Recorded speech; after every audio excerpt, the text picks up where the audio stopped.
نحمده ونصلي على رسوله الكريم اما بعد فاعوذ بالله من الشيطان الرجيم بسم الله الرحمن الرحيم رب اشرح لي صدري ويسر لي امري واحلل عقدة من لساني يفقهوا قولي۔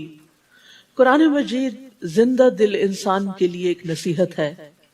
اللہ سبحانہ وتعالی فرماتے ہیں ان هو الا ذکر وقرآن مبین لینذر من کان حیا، وہ تو سراسر نصیحت اور واضح قرآن کے سوا کچھ نہیں تاکہ اسے ڈرائے جو زندہ ہو، یعنی یہ زندہ لوگوں کے لیے آیا ہے اور زندہ لوگوں کے لیے کتاب ہدایت ہے۔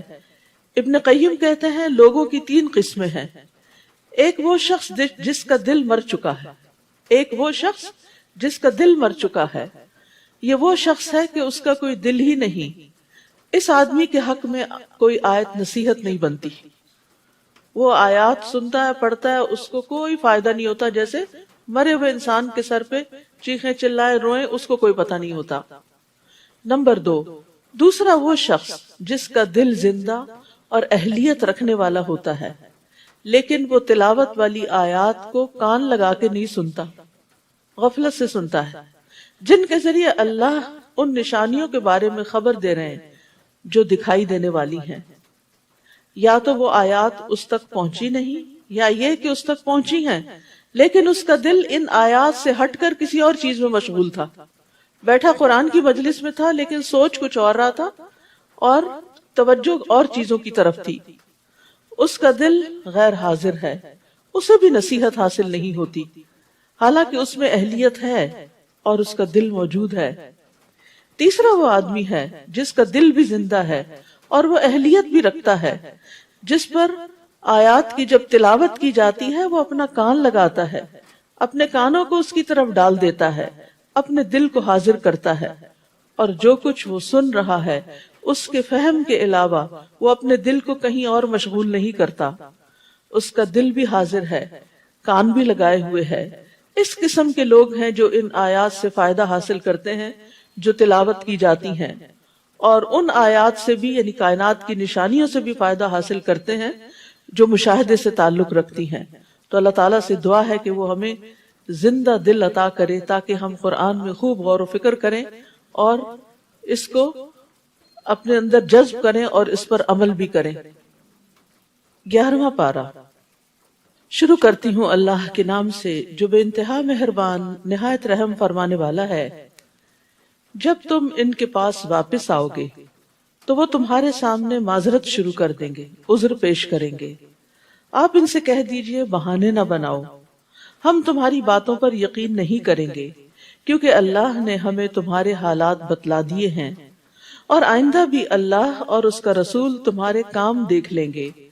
پھر تم ایسی ذات کی طرف لوٹائے جاؤ گے جو کھلے اور چھپے سب حالات جانتا ہے، وہ تمہیں بتا دے گا کہ تم کیا کچھ کرتے رہے ہو۔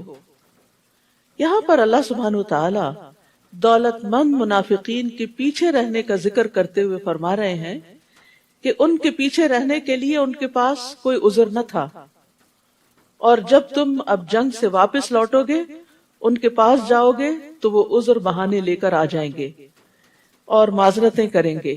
تو آپ ان سے کہہ دیجئے کہ تم بہانے مت بناؤ، ہم تمہاری بات نہیں مانیں گے، یعنی تمہاری جھوٹی معذرتوں کی تصدیق نہیں کریں گے، کیونکہ اللہ تعالیٰ نے ہمیں تمہارے حالات سے خبردار کر دیا ہے اور اللہ سبحانہ تعالیٰ کی بات سچی ہے، لہٰذا تمہارے عذر پیش کرنے کا کوئی فائدہ نہیں، کیونکہ وہ ایسے ایسے بہانے اور ایسی ایسی معذرتیں پیش کر رہے تھے جو بالکل اس کے برعکس تھی جو اللہ تعالیٰ ان کے حالات کے بارے میں خبر دے چکے تھے، اور اللہ کی بات سب سے سچی بات ہوتی ہے۔ اور پھر یہاں یہ بتا دیا گیا کہ اللہ اور اس کا رسول تمہارے اعمال دیکھیں گے، یعنی دنیا میں عمل صداقت کی میزان ہے، یعنی عمل سے پتہ چلتا ہے، کسی کا رویہ بتاتا ہے کہ وہ اپنی بات میں کتنا سچا ہے۔ عمل کے ذریعے سچ اور جھوٹ میں امتیاز ہوتا ہے، صرف باتوں سے کسی کا سچا ہونا نہیں پتہ چلتا۔ پھر تم غائب اور حاضر کے جاننے والے یعنی اللہ رب العالمین کی طرف لوٹائے جاؤ گے، یعنی آخرت میں اس کے سامنے پیش کیے جاؤ گے جس سے کوئی بھی چیز اوجھل نہیں۔ یہاں اللہ سبحانہ تعالیٰ کی یہ صفات بیان ہوئی ہیں کہ وہ غیب کو بھی جانتا ہے اور حاضر کو بھی جانتا ہے، اس کے لیے سب برابر ہے، اور جو تم عمل کر رہے ہو وہ سب تمہیں بتائے گا. یعنی تم برا یا بھلا جو کچھ کرتے ہو اللہ تعالیٰ تمہیں اس کے بارے میں آگاہ فرمائے گا. تم پر ذرا برابر بھی ظلم نہیں کیا جائے گا، وہ اپنے عدل اور فضل سے تمہارے اعمال کی جزا دے گا. تو یاد رکھیے کہ جب کوئی انسان برائی کا ارتکاب کرتا ہے تو اس کے بعد اس کے 3 حالتوں میں سے ایک حالت ہوتی ہے، یعنی ظاہر اور باطن میں اس کی بات اور عذر کو قبول کیا جائے اور اس کی بنا پہ اس کو معاف کر دیا جائے. یعنی کسی نے غلطی کی اور معذرت کی تو اس کی معذرت قبول کر لی گئی، تو کیا ہوا، اس کو معاف کر دیا گیا. دوسری بات یہ کہ معذرت قبول نہیں کی جائے اور اس کو سزا دی جائے. اور تیسری بات یہ کہ گناہ کرنے والے کی گناہ سے اعراض برتا جائے اور کسی طرح کی سزا نہ دی جائے. تو یہ تیسرا رویہ ہے جس کے بارے میں اللہ تعالیٰ نے حکم دیا ہے کہ منافقین کے ساتھ یہی رویہ اختیار کیا جائے. فرمایا سَيَحْلِفُونَ بِاللَّهِ لَكُمْ إِذَا انقَلَبْتُمْ إِلَيْهِمْ لِتُعْرِضُوا عَنْهُمْ فَأَعْرِضُوا عَنْهُمْ إِنَّهُمْ رِجْسٌ وَمَأْوَاهُمْ جَهَنَّمُ جَزَاءً بِمَا كَانُوا يَكْسِبُونَ.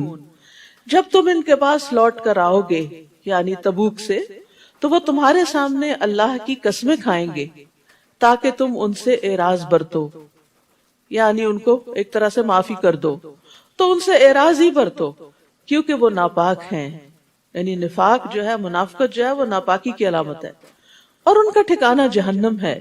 یہ ان کے کاموں کا بدلہ ہے جو وہ کرتے رہے ہیں. تو یہاں پر یہ بات سمجھ میں آ رہی ہے کہ کچھ معاملے ایسے ہوتے ہیں کہ جن میں انسان کو پتا ہوتا ہے کہ سامنے والا بالکل جھوٹ کہہ رہا ہے، انتہائی غلط بات کر رہا ہے، اس کا عمل اس کے بالکل اپوزٹ ہے. یعنی زبان سے وہ کچھ کہتا ہے، عمل سے کچھ کہتا ہے، لیکن آپ کے پاس قسمیں کھاتے ہوئے اور جھوٹا سچے آنسو بہاتے ہوئے آ جاتا ہے معذرت کرنے کے لیے. تو اب یہ ہے کہ آپ کون سا رویہ اختیار کریں گے. یا تو یہ کہ معاف کر، آپ کا نہیں بالکل کوئی بات نہیں، میں تم سے راضی ہوں. آپ کیسے راضی ہیں؟ آپ راضی نہیں ہیں تو آپ اپنی رضامندی ظاہر نہ کریں، آپ اس پر سزا بھی نہ دیں کیونکہ وہ اب اللہ کا نام لے کر اپنے جھوٹ پہ پردہ ڈال رہا ہے. تو تیسرا رویہ اعراض، تغافل، اگنور، جسٹ اگنور. ایسے لوگوں کو اگنور کر دینا چاہیے، نہ خوشی کا اظہار کرنا چاہیے اور نہ ہی کوئی سزا دینی چاہیے، ان کا معاملہ اللہ پہ چھوڑ دینا چاہیے. يَحْلِفُونَ لَكُمْ لِتَرْضَوْا عَنْهُمْ فَإِن تَرْضَوْا عَنْهُمْ فَإِنَّ اللَّهَ لَا يَرْضَىٰ عَنِ الْقَوْمِ الْفَاسِقِينَ. وہ تمہارے سامنے قسمیں کھائیں گے تاکہ تم ان سے راضی ہو جاؤ. بس انہیں فکر ہے کہ لوگ راضی ہو جائیں، لوگوں کی نگاہوں میں اچھے بن جائیں. یہ بھی نفاق کی ایک علامت ہوتی کہ انسان کو لوگوں کی فکر زیادہ ہو کہ ان کے سامنے میری بے عزتی نہ ہو اور اللہ کا کوئی ڈر نہ ہو اور اللہ کے آگے شرمندگی نہ ہو. تو فرمایا کہ اگر تم راضی ہو بھی جاؤ تو اللہ ایسے فاسق لوگوں سے راضی نہ ہوگا. یاد رکھیے اگر ہم اپنے غلط باتوں پر، جھوٹ پر، فریب پر، دھوکے پر پردہ ڈال کے جھوٹی باتیں کر کے دوسرے کو خوش کر بھی لیں، یعنی بعض لوگ ہوتے ہیں نا، وہ لوگوں کو ڈستے ہیں، لوگوں کے لیے سازشیں کرتے ہیں، برے کام کرتے ہیں، پھر سامنے آتے ہیں تو بڑی خوشنما باتیں کرتے ہیں اور پھر ان کو خوش کرنے کی کوشش کرتے ہیں جن کو انہوں نے پیچھے سے ڈسا ہوا ہوتا ہے یا ان کو نقصان دیا ہوا ہوتا ہے یا ان کو دھوکہ دیا ہوا ہوتا ہے. تو ایسے میں اگر سامنے والا راضی ہو بھی جائے تو اللہ دیکھ رہا ہوتا ہے کہ یہ شخص کتنا فسادی اور کتنا غلط کار ہے. تو خاندانی تعلقات میں بھی بعض اوقات آپ کو ایسے لوگوں سے واسطہ پیش آتا ہے کہ جو پیٹھ پیچھے آپ کا گھر خراب کرتے ہیں، آپ کے ہسبینڈ کے دل میں آپ کے خلاف بری بری باتیں ڈالتے ہیں اور اسی طرح کے چھپ چھپ کے غلط کام کرتے ہیں، لیکن آپ کے سامنے آپ کو ظاہر نہیں ہونے دیتے تاکہ آپ سے جو فائدے ان کو پہنچ رہے ہیں وہ پہنچتے رہیں. یعنی فائدے بھی اٹھاتے ہیں آپ سے اور دھوکہ بھی دیتے ہیں آپ کو اور آپ کو پتہ بھی ہوتا ہے. تو ایسے لوگوں سے اعراض برتنا چاہیے اور انہیں یہ یاد رکھنا چاہیے کہ بندوں نے اگر کوئی سزا نہیں دی اور برا بھلا نہیں کہا یا کوئی دنیا میں اس کے کانسیکوینسز نہیں آئے، لیکن اللہ کے حضور جب حاضر ہونا ہے تو پھر خوب شامت آئے گی. اللہ ایسے فاسق لوگوں سے راضی نہ ہوگا. تو انسان کو اللہ کی خوشنودی کو بندوں کی خوشنودی پر مقدم رکھنا چاہیے. یعنی ہمیشہ یہ دیکھنا چاہیے کہ کیا میرا رب بھی میرے اس طرز عمل سے راضی ہے یا نہیں. کیونکہ لوگوں کے برعکس اگر اللہ کو راضی کرے انسان تو اللہ سبحانہ وتعالیٰ اس کی دنیا کے حالات بھی درست کر دے گا اور آخرت کے بھی۔ ایک روایت میں آتا ہے کہ معاویہ رضی اللہ عنہ نے ام المومنین عائشہ رضی اللہ عنہ کو لکھا کہ مجھے ایک خط لکھیے جس میں میرے لیے نصیحتیں ہوں، آپ مجھے نصیحت کیجیے لیکن زیادہ نہ ہوں۔ اور یہ بھی بڑی حکمت کی بات ہے کہ تھوڑی بات زیادہ یاد رہتی ہے۔ تو حضرت عائشہ نے رضی اللہ عنہ نے حضرت معاویہ کو لکھا، سلام علیک اما بعد، میں نے رسول اللہ صلی اللہ علیہ وسلم کو فرماتے ہوئے سنا کہ جو شخص اللہ کی رضا لوگوں کو ناراض کر کے تلاش کرے گا تو لوگوں سے پہنچنے والی تکلیف کے سلسلے میں اللہ اس کے لیے کافی ہوگا۔ یعنی اگر لوگ ناراض بھی ہو گئے لیکن اللہ کی رضا اس کے سامنے ہے کہ میں یہاں اگر جھوٹ بولوں تو اللہ تعالیٰ مجھے ناراض ہوگا، مجھے سچی بات ہی کرنی ہے، تو جو لوگ ناراض ہوں گے کچھ دن بعد راضی بھی ہو جائیں گے، اللہ ان کے لیے کافی ہو جائے گا۔ اور جو شخص لوگوں کی رضامندی کو یعنی لوگوں کو راضی کرنے کو اللہ کے غصے میں تلاش کرے گا، اللہ اسے لوگوں کے سپرد کر دے گا۔ والسلام علیکم، بس اتنی سی نصیحت کی۔ تو مقصد کیا تھا کہ ہر حال میں اللہ کو راضی رکھنے کی فکر کرو۔ اور یہ اس آیت سے یہ بھی پتہ چلتا ہے کہ اللہ فاسق لوگوں سے راضی نہیں ہوتا، فاسق لوگوں سے راضی نہیں ہوتا۔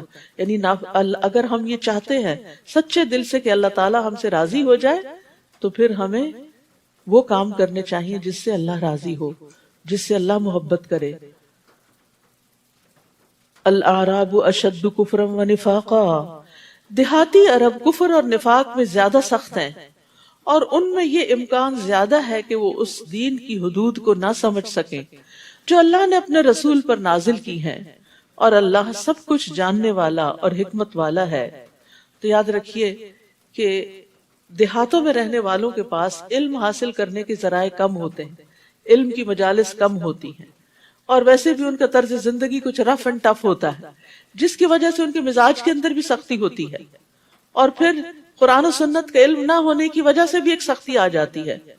تو اس لیے یہاں پر بہت اہم نقطہ پتہ چلتا ہے کہ انسان جہالت دور کرنے کے لیے علم حاصل کرے تاکہ اس کے دل کی سختی بھی جائے، اس کے رویے اور اخلاق کی سختی بھی ختم ہو۔ کیونکہ آپ نے دیکھا ہوگا کہ چاہے کوئی دنیا کا علم بھی حاصل کیے ہوئے ہو، جو سمجھدار پڑھا لکھا انسان ہوتا ہے اس کے اندر ایک خاص قسم کی ہمبلنس اور ایک عاجزی ہوتی ہے۔ اس کے برعکس وہ شخص جو ان پڑھ ہوتا ہے اس کے اندر ایک کھردرا پن ہوتا ہے۔ تو علم حاصل کرنے کے لیے علماء کے پاس بیٹھنا چاہیے، علم کی مجلسوں میں شریک ہونا چاہیے۔ اور ان دیہاتیوں میں کچھ ایسے بھی ہیں جو اللہ کی راہ میں خرچ کریں تو اسے تاوان سمجھتے ہیں، چٹی سمجھتے ہیں، یعنی فی سبیل اللہ مال دینا اپنے اوپر ایک جرمانہ سمجھتے ہیں، اور تمہارے معاملے میں گردش زمانہ کے منتظر ہیں، یعنی کب یہ ہمارے پیچھے سے ہٹیں گے اور ہم چین سے اپنی مرضی کی زندگی بسر کریں گے۔ حالانکہ بری گردش انہی پر مسلط ہے، اور اللہ سب کچھ سننے والا اور جاننے والا ہے۔ اور کچھ اعرابی ایسے بھی ہیں جو اللہ اور آخرت کے دن پر ایمان رکھتے ہیں، یعنی رہتے وہ دیہاتوں میں ہیں لیکن اس کے باوجود جب ان تک علم کی روشنی پہنچی، ایمان پہنچا تو انہوں نے اس کو کھلے دل سے قبول کیا، اور جو کچھ خرچ کرتے ہیں اسے قرب الہی اور دعائے رسول کا ذریعہ سمجھتے ہیں، کیونکہ آپ صلی اللہ علیہ وسلم صدقہ کرنے والوں کو دعا دیا کرتے تھے۔ سن لو، یہ واقعی ان کے لیے قرب الہی کا ذریعہ ہے۔ اللہ کا قرب کس سے حاصل ہوتا ہے؟ ایمان کے بعد انفاق فی سبیل اللہ سے، اللہ کے راستے میں خرچ کرنے سے۔ اور اس کے بارے میں انسان کو دل میں بخل نہیں رکھنا چاہیے، دل میں تنگی نہیں رکھنی چاہیے۔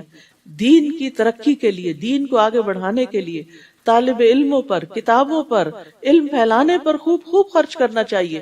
یہ چیز انسان کو اللہ کے قریب کرتی ہے۔ فرمایا الا انہا قربت لہم، یہ ان کے لیے قربت کا ذریعہ ہے، جلد ہی اللہ تعالیٰ انہیں اپنی رحمت میں داخل کرے گا۔ اللہ تعالیٰ یقیناً معاف کرنے والا اور رحم کرنے والا ہے۔ نبی صلی اللہ علیہ وسلم صدقہ کرنے والے کو دعا دیا کرتے تھے، اللہم صلی علی آل فلان، اے اللہ آل فلان پر، یعنی صرف دینے والے پر نہیں، اس کی آل پر بھی رحمت فرما۔ ایک موقع پر عبداللہ بن ابی اوفا کہتے ہیں میرے والد آپ کے پاس صدقہ لے کر آئے تو آپ نے دعا فرمائی، اللہم صلی علی آل ابی اوفا، اے اللہ ابو اوفا کی آل اور اولاد پر مہربانی فرما۔ یعنی صدقے کے جو اثرات ہیں صرف صدقہ کرنے والے پر نہیں ہوتے، اس کی نسلوں میں بھی خیر پہنچتی، یعنی اس سے آپ کے بچوں کی بھی حفاظت ہوتی ہے اور ان کے آگے نسلوں کی بھی۔ تو یہ اللہ تعالیٰ کے قرب کا ذریعہ ہوتا ہے. اور پھر یہ ہے کہ برکت کی دعا بھی دینی چاہیے کہ اللہ تعالیٰ تمہارے مال میں برکت دے. وائل بن حجر کہتے ہیں کہ نبی صلی اللہ علیہ وسلم نے ایک شخص کو زکوٰۃ وصول کرنے کے لیے بھیجا. وہ ایک شخص کے پاس آیا تو اس نے ایک کمزور سا اونٹ کا بچہ دے دیا، یہ لے جاؤ زکوٰۃ میں. تو نبی صلی اللہ علیہ وسلم نے فرمایا ہم نے اللہ اور اس کے رسول کی طرف سے ایک شخص کو صدقہ وصول کرنے کے لیے روانہ کیا، لیکن اس شخص نے یہ کمزور سا اونٹ کا بچہ دیا ہے. اللہم لا تبارک فیہ ولا فی ابلہ، اللہ اس میں اور اس کے اونٹوں میں برکت نہ فرمانا. یعنی اللہ کے راستے میں دیا اور گھٹیا چیز دی ہے اور کمتر چیز دی ہے. آپ کی یہ بات اس شخص کو پہنچ گئی کہ آپ کے بارے میں نبی صلی اللہ علیہ وسلم یہ فرما رہے ہیں، اور یہ دراصل سب کو سکھانا تھا. اس لیے تو وہ ایک خوبصورت اونٹنی لے کر آ گیا اور عرض کرنے لگا میں اللہ عز و جل اور اس کے نبی کے سامنے توبہ کرتا ہوں اور معافی مانگتا ہوں. تو نبی صلی اللہ علیہ وسلم نے فرمایا اللہم بارک فیہ وفی ابلہ، اللہ اس میں اور اس کے اونٹوں میں برکت پیدا کر دے. یعنی آپ صلی اللہ علیہ وسلم بھی اس سے پھر راضی ہو گئے، کیونکہ آپ اسے اپنی ذات کے لیے کچھ وصول نہیں کر رہے تھے، اللہ کے دین کے لیے کر رہے تھے. تو عام طور پر کیا ہوتا ہے کہ جب ہم صدقہ کرتے ہیں تو اپنی پسندیدہ چیزیں اپنے پاس اور جو ادھر ادھر کی جو نئی ضرورت وہ صرف صدقہ کرتے ہیں. ٹھیک ہے، بعض اوقات ایکسٹرا چیزیں میں انسان نکال لیتا ہے کہ وہ کسی اور کی ضرورت ہوتی، مگر لن تنالوا البر حتی تنفقوا مما تحبون، کہ تم نیکی کو نہیں پہنچ سکتے، نیک نہیں بن سکتے یہاں تک کہ وہ خرچ نہ کرو جس سے تم محبت کرتے ہو. تو اپنی محبوب چیزیں بھی، اپنا محبوب مال بھی اللہ کے راستے میں دینا چاہیے، خصوصاً فی سبیل اللہ، نیکی کے کاموں کو آگے بڑھانے کے لیے. والسابقون الاولون من المہاجرین والانصار والذین اتبعوہم باحسان رضی اللہ عنہم ورضوا عنہ. وہ مہاجر اور انصار جنہوں نے سب سے پہلے ایمان لانے میں سبقت کی، اور وہ لوگ جنہوں نے احسن طریقے پر ان کی پیروی کی. قیامت تک جو مہاجرین اور انصار کے طریقوں پہ چلتے رہے. تو ہمارے لیے قابل اتباع لوگ کون ہیں؟ صراط الذین انعمت کون ہیں؟ جنہیں نبی صلی اللہ علیہ وسلم کا ساتھ نصیب ہوا کہ ان کا لائف سٹائل کیا تھا، وہ اپنے مال کے معاملے میں کیا کیا کرتے تھے، ان کا طریقہ زندگی کیا تھا. اللہ ان سب سے راضی ہوا. اگر اللہ کی رضا چاہتے ہیں تو ان کو اپنا رول ماڈل بنائیں، اور وہ اللہ سے راضی ہوئے. رضی اللہ عنہم ورضوا عنہ، اللہ نے ان کے لیے ایسے باغ تیار کر رکھے ہیں جن میں نہریں جاری ہیں، وہ ان میں ہمیشہ رہیں گے. یہی بہت بڑی کامیابی ہے. تو یاد رکھیے ہمیشہ آگے جانے والوں، سبقت کرنے والوں کی پیروی کرنی چاہیے، نہ کہ جو پیچھے ہیں، سست ہیں.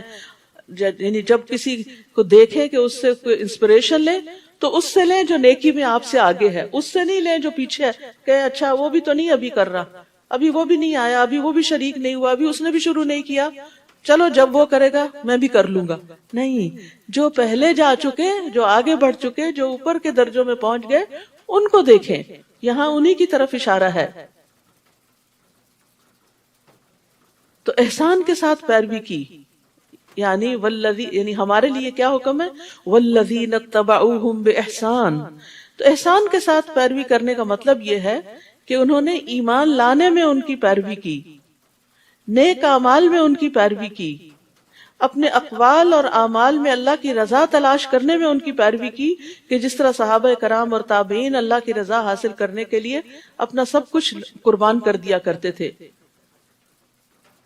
وَمِمَّنْ حَوْلَكُمْ مِنَ الْأَعْرَابِ مُنَافِقُونَ، اور تمہارے ارد گرد بسنے والے دیہاتیوں میں کچھ منافق موجود ہیں، اور کچھ خود مدینہ میں بھی موجود ہیں. کس طرح اللہ سبحانہ وتعالیٰ نے نفاق کو ظاہر کیا اور مسلمانوں کو خبردار کر دیا. جو اپنے نفاق پر اڑے ہوئے ہیں، یعنی کوئی بات سمجھ کے نہیں دیتے، انہیں تم نہیں جانتے، ہم ہی جانتے ہیں. اللہ اکبر. یعنی نبی صلی اللہ علیہ وسلم کو بھی بعض منافقین کے نفاق کا علم نہیں تھا. وہ اتنے ہوشیار چالاک لوگ تھے، اپنی باتوں سے ایسا خوش کرتے تھے کہ ان کے دل کا حال آپ کو نہیں پتا چلتا تھا کہ ان کے اندر کیا ہے. فرمایا آپ انہیں نہیں جانتے، ہم ہی جانتے ہیں. جلد ہی ہم انہیں 2 مرتبہ سزا دیں گے، پھر وہ بڑے عذاب کی طرف لوٹائے جائیں گے. 2 مرتبہ سزا کیا؟ ایک دنیا میں، ایک قبر میں، اور بڑا عذاب کہاں ہے؟ قیام آخرت میں. تو اس آیت میں بھی قبر کے عذاب کی دلیل ملتی ہے. ان کے علاوہ کچھ اور لوگ ہیں جنہوں نے اپنے گناہوں کا اعتراف کر لیا اور وہ ملے جلے عمل کرتے رہے، کچھ اچھے اور کچھ برے. امید ہے کہ اللہ ان کی توبہ قبول کر لے کیونکہ وہ درگزر کرنے والا اور رحم کرنے والا ہے۔ تو یاد رکھیے کہ بعض اوقات انسان ملے جلے عمل کرتا ہے اور اللہ سے امید بھی رکھتا ہے، تو اختتام جس پر ہوگا انشاءاللہ اللہ سبحانہ وتعالی اپنی رحمت سے بخش دے گا۔ اے نبی صلی اللہ علیہ وسلم، آپ ان کے اموال سے صدقہ قبول کیجیے، یعنی جب انسان کو پتا ہو نا کہ میں کچھ نیکیاں کرتا ہوں، مجھ سے غلطیاں بھی ہوتی، تو اپنے گناہوں کے ازالے اور کفارے اور ان کو صاف کرنے اور دھونے کے لیے کیا کریں؟ صدقہ کرتے رہیں۔ صدقہ جو ہے وہ نفاق بھی دور کرتا ہے۔ آپ ان کے اموال میں سے صدقہ قبول کیجئے اور اس صدقے کے ذریعے ان کے اموال کو پاک کیجئے اور ان کے نفوس کا تزکیہ کیجئے، پھر ان کے لیے دعا بھی کیجئے۔ تو صدقہ کیا ہے؟ نفس کو بھی پاک کرنے کا ذریعہ ہے، مال کو بھی پاک کرنے کا ذریعہ ہے، رسول صلی اللہ علیہ وسلم کی دعائیں حاصل کرنے کا ذریعہ ہے۔ ان صلاتک سکن لہم، بے شک آپ کی دعا ان کے لیے تسکین کا باعث ہے، اور اللہ سب کچھ جاننے والا اور دیکھنے والا ہے۔ کیا انہیں معلوم نہیں کہ اللہ ہی اپنے بندوں کی توبہ قبول کرتا ہے اور ان کے صدقے قبول کرتا ہے؟ یعنی صدقہ اور توبہ ساتھ ساتھ۔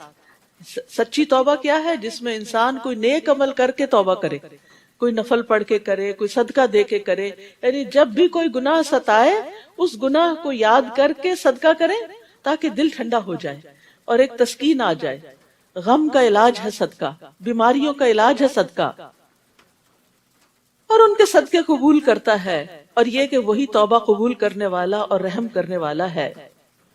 نیز ان سے کہیے کہ عمل کرتے جاؤ، اللہ، اس کا رسول اور سب مومن تمہارے طرز عمل کو دیکھ لیں گے۔ تو نفاق دور کرنے کے لیے کیا ہے؟ عمل کر کے دکھائیں، اور ان قریب تم کھلی اور چھپی چیزوں کے جاننے والے کی طرف لوٹائے جاؤ گے، تو وہ تمہیں بتا دے گا جو کچھ تم کرتے رہے۔ نیز کچھ اور لوگ ہیں جن کا معاملہ اللہ کا حکم آنے تک التوا میں پڑا ہوا ہے، خواہ وہ انہیں سزا دے یا ان کی توبہ قبول کر لے، اور اللہ سب کچھ جاننے والا اور حکمت والا ہے۔ کچھ اور لوگوں کی طرف اشارہ ہے کہ جن کے اندر نفاق تو نہیں تھا، بس سستی کی وجہ سے پیچھے رہ گئے تھے۔ نیز کچھ اور لوگ ہیں جنہوں نے ایک مسجد بنائی، اور یہ کون تھے؟ یہ منافقین تھے جنہوں نے قباء کے علاقے میں مسجد قباء کے پیرالل ایک اور مسجد بنا لی جس کو مسجد زرار کہا گیا، اس لیے کہ وہ دعوت حق کو نقصان پہنچائیں۔ یعنی تفرقہ بازی جو ہے وہ اسلام کے کاز کو نقصان دیتی ہے، کفر پھیلائیں۔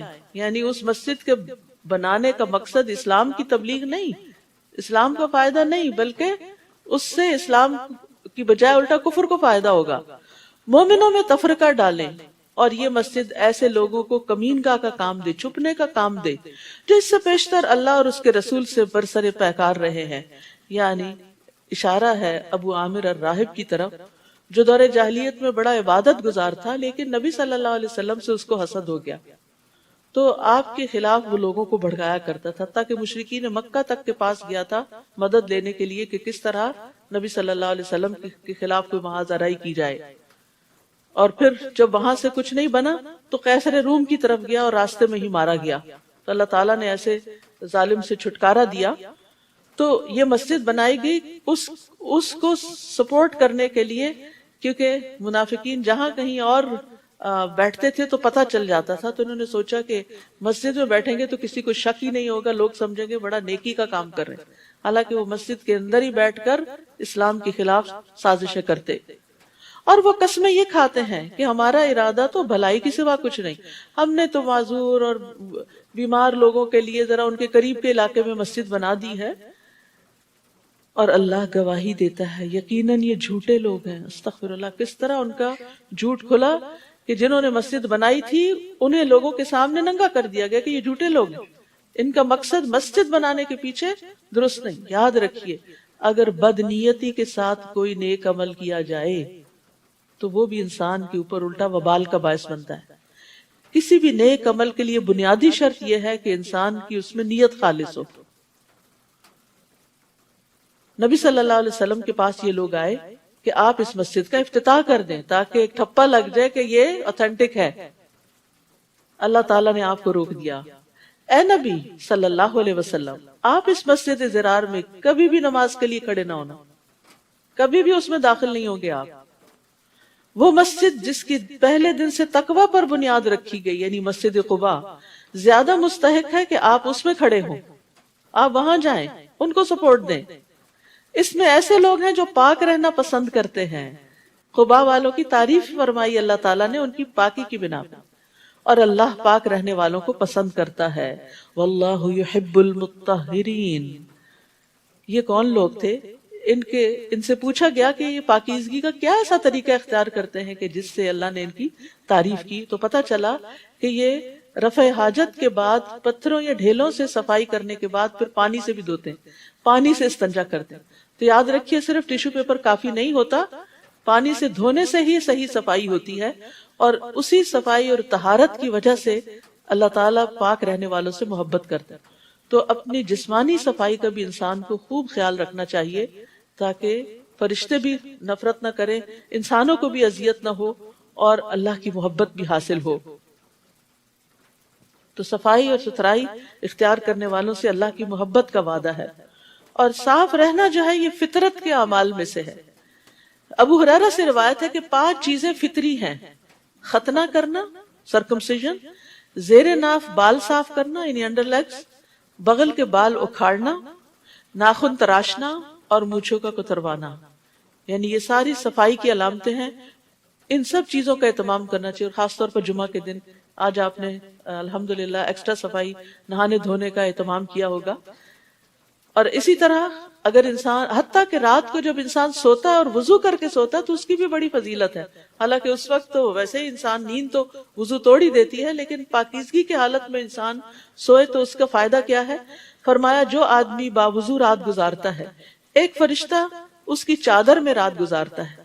جب بھی وہ بندہ رات کی کسی گھڑی میں جاگتا ہے تو فرشتہ کہتا ہے اے اللہ اپنے اس بندے کو بخش دے کیونکہ اس نے باوضو حالت میں رات گزاری، یعنی بے شک بعد میں ٹوٹ جائے لیکن ابتدا میں آغاز میں جو وضو کیا اس سے دعائیں ملتی ہیں۔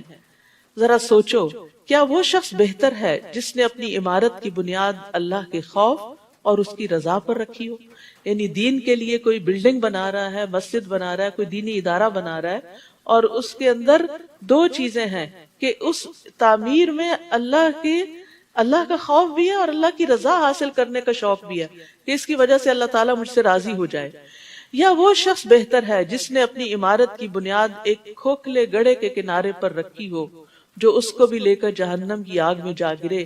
اشارہ ہے مسجد ضرار کی طرف کہ جس کے نیچے نیت کا اخلاص نہیں تھا۔ ایسے ظالم لوگوں کو اللہ کبھی سیدھی راہ نہیں دکھاتا۔ تو یاد رکھیے کہ چاہے آپ ایک فزیکل عمارت بنائیں یا کسی نیکی کے کام کو بلڈ کریں تو اس کے نیچے جب تک اخلاص کی بنیاد نہیں ہوگی اس وقت تک جنت کا حصول ممکن نہیں۔ اگر اس کے نیچے دھوکہ اور فریب ہے تو پھر وہ عمارت گرے گی اور انسان کو جہنم میں لے جائے گی۔ وہ بظاہر بڑا سا نیکی کا کام بھی جنت میں لے جانے والا نہیں اگر اللہ کے لیے نہیں کیا جا رہا۔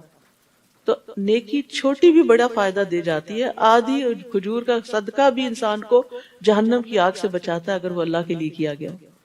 اور بڑے سے بڑے کارنامے بھی، چاہے وہ قرآن کی تلاوت ہو یا پڑھنا پڑھانا ہو یا شہادت کی موت ہو یا اسی طرح بہت زیادہ سخاوت کرنا ہو، اگر وہ اللہ کی رضا کے لیے نہیں تو یہی اعمال سب سے پہلے جہنم میں لے جانے والے۔ یعنی نیکیاں الٹا جو بظاہر دکھاوے کی نیکیاں جنت میں نہیں لے جائیں گی، جہنم میں لے جانے والی۔ تو اس لیے انسان کو سب سے زیادہ فکر اپنے اخلاص کی، اپنی نیت کی ہونی چاہیے، اور وہ اس وقت زیادہ پتہ چلتی ہے جب نیکی کا کام کر کے آپ کو کہیں سے کوئی تنقید سننی پڑتی ہے، یا تو آپ کتنے اپسٹ ہوتے ہیں یا پھر کتنے راحت میں ہوتے ہیں کہ میں نے اللہ کے لیے کیا، اللہ نے دیکھ لیا، وہ قبول کر لے گا، اس لیے مجھے کسی کی باتوں کی کوئی پرواہ ہونی نہیں چاہیے۔ کیونکہ بعض اوقات آپ جب نیکی کے بہت کاموں میں آگے ہوتے ہیں نا تو لوگ باتیں بھی بنانے لگتے ہیں، وہ کہتے ہیں یہ اس کو بڑا اپنی پروجیکشن کا شوق ہے، حالانکہ ایسا نہیں ہوتا۔ تو پھر آپ سوچتے ہیں اچھا میں اب نہیں کروں گی، نہیں، یہی تو آپ کے ٹیسٹ ہوا تھا کہ آپ پھر بھی نیکی کریں گے یا نہیں۔ لوگ کیا صرف لوگوں کی تعریف کی وجہ سے نیکی کریں گے یا ان کی تنقید کے باوجود بھی نیکی کے کام نہیں چھوڑیں گے؟ تو یاد رکھیے کوئی کچھ بھی کرے، جو ٹھان لی ہے وہ ٹھان لی ہے، وہ کرنا ہی کرنا ہے، چاہے نتیجہ دنیا میں اس کا کچھ بھی سامنے آتا ہے، کیونکہ اللہ کی رضا کے لیے انسان آزمایا جاتا ہے کہ پتہ چلے کہ اس سے خود بھی انسان کو پتہ چلتا ہے کہ میں بھلا یہ کام کیوں کر رہا تھا۔ ورنہ انسان کی بعض اوقات ملی جلی سی نیت ہوتی، اتنی خالص نہیں ہوتی، لیکن پھر اس سے کیا ہوتا ہے پتہ چل جاتا ہے، جب امتحان آتا ہے، آزمائش آتی ہے، تو انسان کو اپنی ورتھ بھی پتہ چل جاتی ہے کہ میرے اندر کتنی ثابت قدمی ہے۔ پھر فرمایا ان اللہ اشترى من المؤمنین انفسهم واموالهم بان لهم الجنہ یقاتلون فی سبیل اللہ فیقتلون ویقتلون وعدا علیہ حقا فی التوراة والانجیل والقرآن ومن اوفى بعہدہ من اللہ فاستبشروا ببیعکم الذی بایعتم بہ وذلک هو الفوز العظیم۔ اللہ تعالیٰ نے مومنوں سے ان کی جانیں اور ان کے مال جنت کے بدلے خرید لیے ہیں۔ وہ اللہ کی راہ میں لڑتے ہیں، مارتے بھی ہیں اور مرتے بھی ہیں۔ تورات، انجیل اور قرآن سب کتابوں میں اللہ کے ذمہ یہ پختہ وعدہ ہے۔ اللہ سے بڑھ کر اپنے وعدے کو وفا کرنے والا کون ہے؟ لہٰذا اے مسلمانوں، تم نے جو سودا کیا اس پر خوشیاں مناؤ، اور یہی بہت بڑی کامیابی ہے۔ سوچئے خریدار کون ہے آپ کی جان کا، آپ کے مال کا؟ لینے والا کون ہے؟ کون ہے؟ اللہ۔ اللہ خریدنا چاہتا ہے آپ سے آپ کے جان اور مال، کیا آپ اس کی راہ میں دے دیں؟ اور یہ معاہدہ کہاں لکھا ہوا ہے؟ 3 کتابوں میں، تورات، انجیل اور قرآن، سب میں۔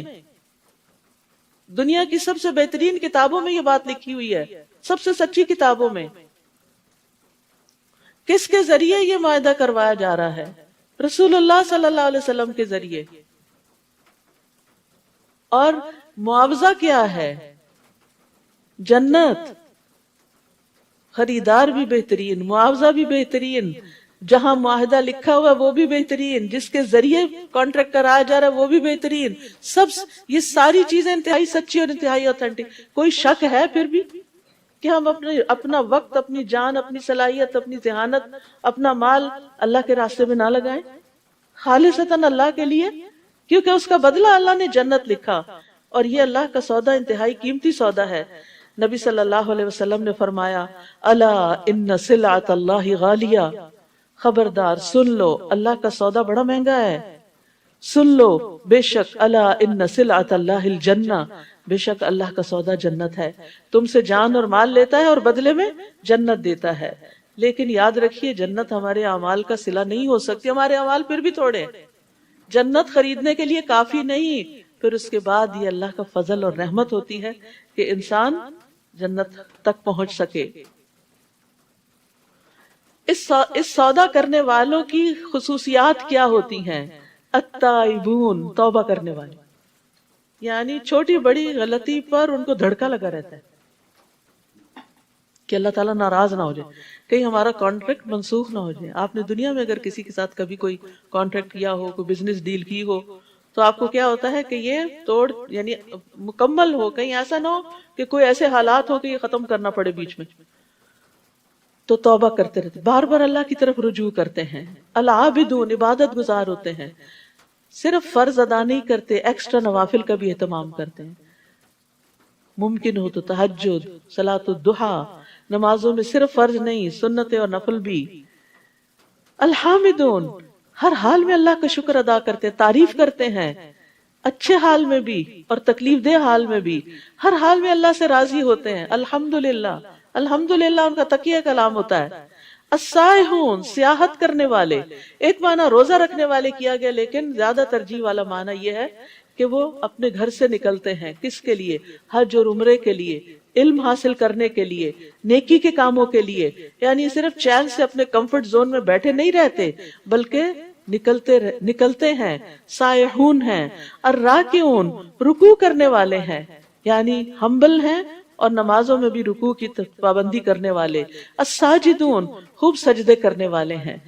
الآمرون بالمعروف والناہون عن المنکر، نیکی کا حکم دینے والے اور برائی سے روکنے والے، یہ ساری صفات ہوتی ہیں ان کے اندر۔ والحافظون لحدود اللہ، اور اللہ کی حدود کی حفاظت کرنے والے۔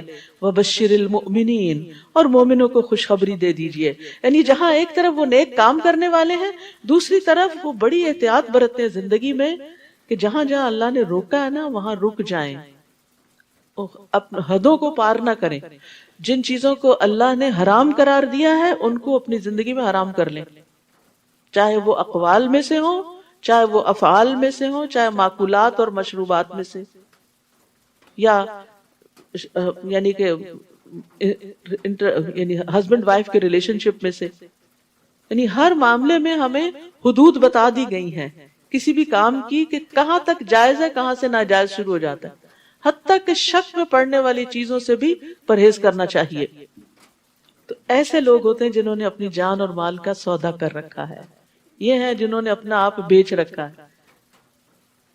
تو ہم بکے ہوئے لوگ ہیں، ہمیں اپنے آپ کو شیطان کے ہاتھوں نہیں بیچنا، اپنی خواہشات کے ہاتھوں نہیں بیچنا، اللہ کو بیچنا ہے تاکہ بدلے میں جنت مل سکے۔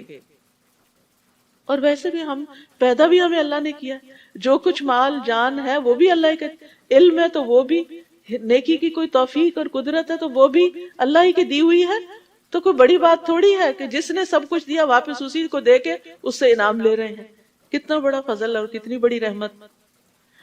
نبی اور ایمان والوں کے لیے یہ مناسب نہیں کہ وہ مشرکوں کے لیے بخشش طلب کریں، خواہ وہ ان کے قریبی رشتہ دار ہی کیوں نہ ہوں، جبکہ ان پر یہ بات واضح ہو چکی ہے کہ مشرکین دوزخ والے ہیں۔ تو یاد رکھیے، ایمان کی تکمیل کے لیے اللہ کی رضا کو مقدم رکھنا ضروری ہے۔ اور ابراہیم علیہ السلام نے جو اپنے باپ کے لیے بخشش کی دعا کی تھی، آزر کے لیے جو مشرک تھا، تو وہ صرف اس لیے تھی کہ انہوں نے اپنے باپ سے اس بات کا وعدہ کیا ہوا تھا۔ پھر جب ان پر واضح ہو گیا کہ وہ اللہ کا دشمن ہے تو وہ اس سے بیزار ہو گئے، اپنے والد سے شرک کی وجہ سے۔ بلا شبہ ابراہیم بڑے نرم دل، بلا شبہ ابراہیم علیہ السلام بڑے نرم دل اور بردبار انسان تھے۔ اللہ تعالیٰ نے ان کی خوبیاں بیان کی ہیں، ہم دیکھیں کہ کیا ہم بھی ان کے نقش قدم پر ہیں یا نہیں۔ اللہ تعالیٰ کسی قوم کو ہدایت دینے کے بعد گمراہ نہیں کیا کرتا، حتیٰ کہ ان پر یہ واضح نہ کر دے کہ انہیں کن کن باتوں سے بچنا چاہیے۔ اللہ تعالیٰ یقیناً ہر چیز کو جاننے والا ہے۔ آسمانوں اور زمین کی حکومت اللہ ہی کے لیے ہے، وہی زندہ کرتا ہے، وہی مارتا ہے، اور اللہ کے سوا تمہارا کوئی سرپرست اور مددگار نہیں۔ اللہ تعالیٰ نے نبی، مہاجرین اور انصار پر مہربانی کی جنہوں نے بڑی تنگی کے وقت نبی کا ساتھ دیا تھا۔ یاد رکھیے، عام حالات میں، امن میں، سکون میں، وسائل کے ہوتے ہوئے کسی خیر کے کام میں کسی کا ساتھ دینا تو پھر آسان ہوتا ہے، لیکن جب ہر وقت ہر طرف سے تنگی اور آزمائش ہو، جیسے غزوہ تبوک کے موقع پر اس کی طرف اشارہ ہے، اور اس وقت کسی کا ساتھ، نیکی کے کام میں کسی کا ساتھ دینا کہ جب آپ خود بھی ہینڈ ٹو ماؤتھ ہو، جب آپ کے اپنے بھی کام ہو، ایک ہوتا ہے آپ کے پاس فارغ وقت ہے پھر آپ کسی کی خدمت کرنے چل پڑیں، اور ایک یہ کہ آپ کے بھی اپنے 100 کام ہیں اور آپ ان کو چھوڑ کر پھر اللہ کی خاطر نکلتے ہیں اور دوسرے کی مدد کرتے ہیں۔ ایک یہ ہے کہ آپ کے پاس بہت مال ہے اور اس میں سے تھوڑا سا دے دے، اور ایک یہ کہ آپ خود بھی ہینڈ ٹو ماؤتھ ہیں اور پھر آپ اس میں سے بھی نکال کے دوسرے کو دیتے ہیں۔ تو یہ اعلیٰ ترین درجہ ہوتا ہے، اور یہ اللہ کے ہاں بکنا ہوتا ہے۔ تو اللہ سبحانہ وتعالیٰ ان پر مہربان ہوتا ہے جنہوں نے تنگی کے وقت نبی کا ساتھ دیا، اگرچہ اس وقت بعض لوگوں کے دل کجی کی طرف مائل ہو چکے تھے، نہیں وہ ہمت ہار رہے تھے۔ یاد رکھیے، مشکل وقت میں نا ہمت ٹوٹنے لگتی ہے، تو ایک دوسرے کی ہمت بڑھانی بھی چاہیے۔ پھر اللہ نے ان پر رحم فرمایا۔ یہ اللہ کی رحمت ہوتی ہے کہ ہماری ریلکٹنسی کے باوجود اللہ تعالیٰ ہمیں نیکی کے کام کی توفیق دے کے اسے کروا لیتا ہے۔ اس سراسر اللہ کا فضل ہوتا ہے، کیونکہ اللہ مسلمانوں پر بڑا مہربان اور رحم کرنے والا ہے۔ کتنا شکر ادا کرے انسان اللہ کا کہ جو کچھ کروا لیتا ہے اور کرنے کی توفیق دے دیتا ہے۔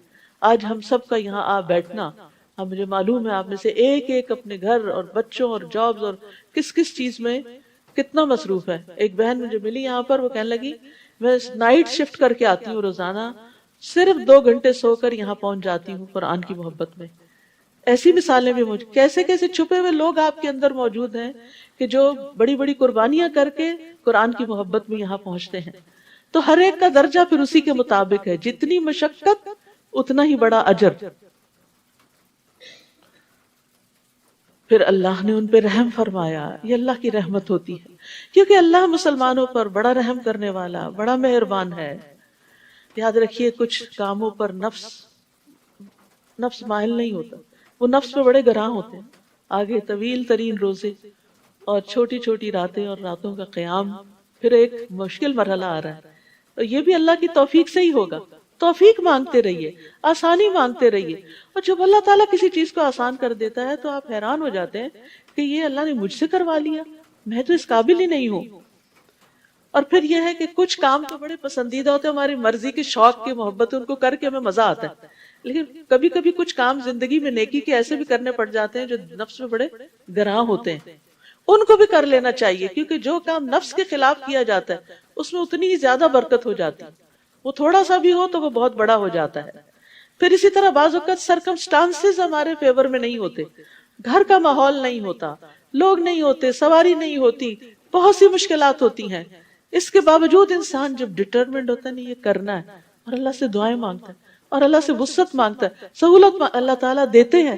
تجربہ کر کے دیکھ لیجئے، اللہ کو صرف آپ کی نیت، آپ کا ارادہ اور آپ کے دل کی حالت چاہیے کہ یہ اندر سے کیا چاہتے ہیں، کیونکہ مشکل پتہ کیا ہے، باہر نہیں ہے، ہمارے اندر زیادہ ہے، ہم ہمت توڑ کے بیٹھ جاتے ہیں۔ جب کسی نیکی کے لیے ایک برننگ ڈیزائر ہوتی ہے تو ساری زنجیریں کٹ جاتی ہیں اور انسان اپنی آخری منزل تک پہنچ جاتا ہے۔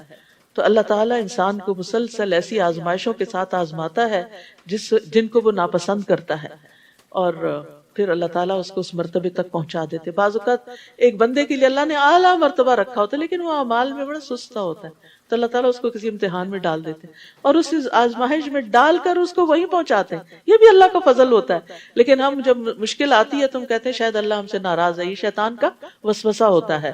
تو اس لیے ہر حال میں الحامدون، اور قیامت کے دن بلند مرتبہ والے ہوں گے حمادون، جو ہر حال میں اللہ کی تعریف کرتے ہیں اور اللہ سے مدد مانگتے رہتے ہیں۔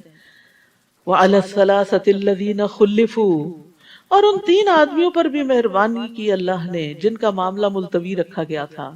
منافقین نے آ کے جھوٹی قسمیں کھائیں، کچھ اور لوگوں کا معاملہ بھی نبٹ گیا۔ اب 3 لوگ ایسے مدینہ میں رہ گئے کہ جنہوں نے بس صرف سستی کے مارے اچھا کل نکلتے ہیں پرسوں نکلتے ہیں، اور پھر فوج بہت آگے نکل گئی اور وہ پیچھے کے پیچھے ہی رہ گئے، اور پیچھے رہ کر بھی ان کو بڑی تکلیف ہوتی تھی۔ نبی صلی اللہ علیہ وسلم جب واپس آئے تو منافقین نے تو جھوٹے عذر کر کے اپنا معاملہ صاف کر کے اور چل دیے، لیکن یہ 3 سچے لوگ تھے، انہوں نے جھوٹ نہیں بولا، لیکن ان پہ وقتی طور پہ بڑی سخت آزمائش آئی۔ 40 دن تک سب نے ان سے سوشل بائیکاٹ کر دیا، نبی صلی اللہ علیہ وسلم سمیت کوئی ان سے بات چیت نہیں کرتا تھا، اور پھر آخر میں ان کو بھی اللہ نے معاف فرما دیا۔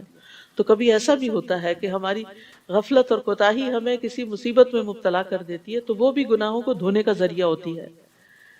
اور ان 3 آدمیوں پر بھی مہربانی کی جن کا معاملہ ملتوی رکھا گیا تھا، حتیٰ کہ زمین اپنی فراخی کے باوجود ان پہ تنگ ہو گئی، کیونکہ کوئی ان سے بات نہیں کرتا تھا، اور ان کی اپنی جانیں بھی تنگ ہو گئی، وہ اپنے آپ سے بھی بیزار ہو گئے، کیونکہ سوشل انٹریکشن انسان کی بنیادی ضرورت ہوتی، اس کو صبح اٹھتے ہی کسی سے بات چیت کرنے کی ضرورت ہے۔ آپ سوچئے 40 دن آپ کوئی بات نہ کریں اور کوئی آپ کے سلام کا جواب بھی نہ دے تو کتنا مشکل وقت ہوگا۔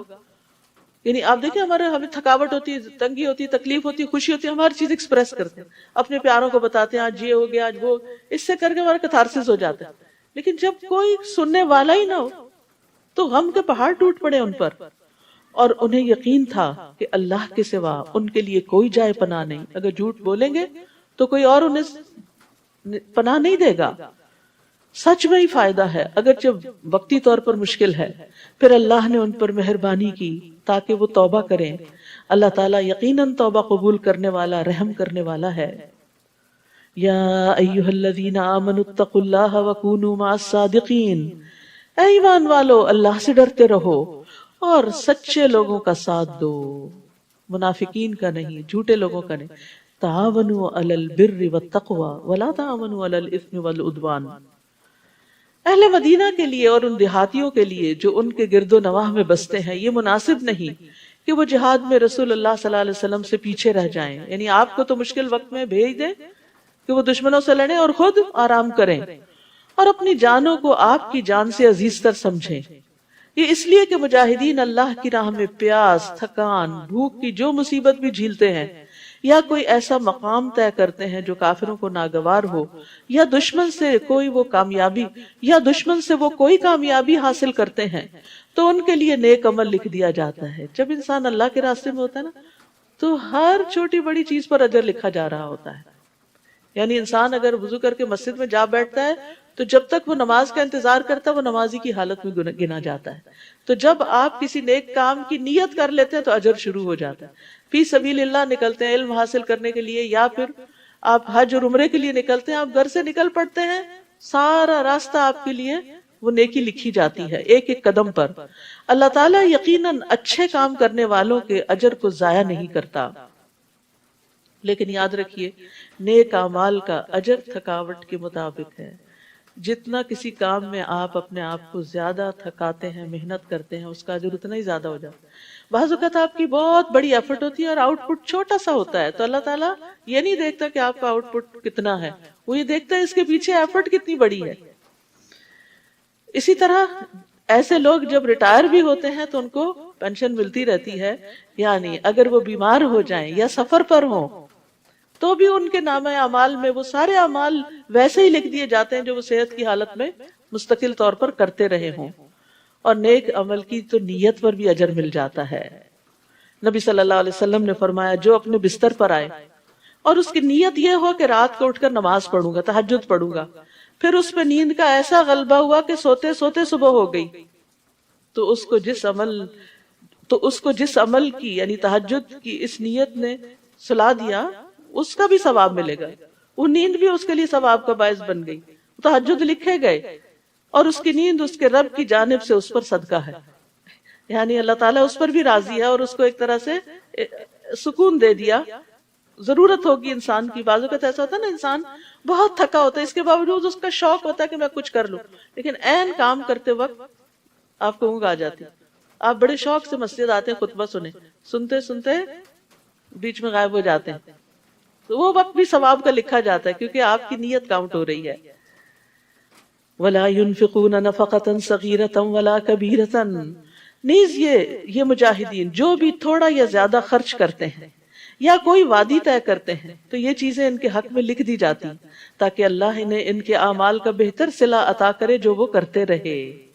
یعنی چھوٹی بڑی ہر نیکی ان کی قبول ہو جاتی ہے.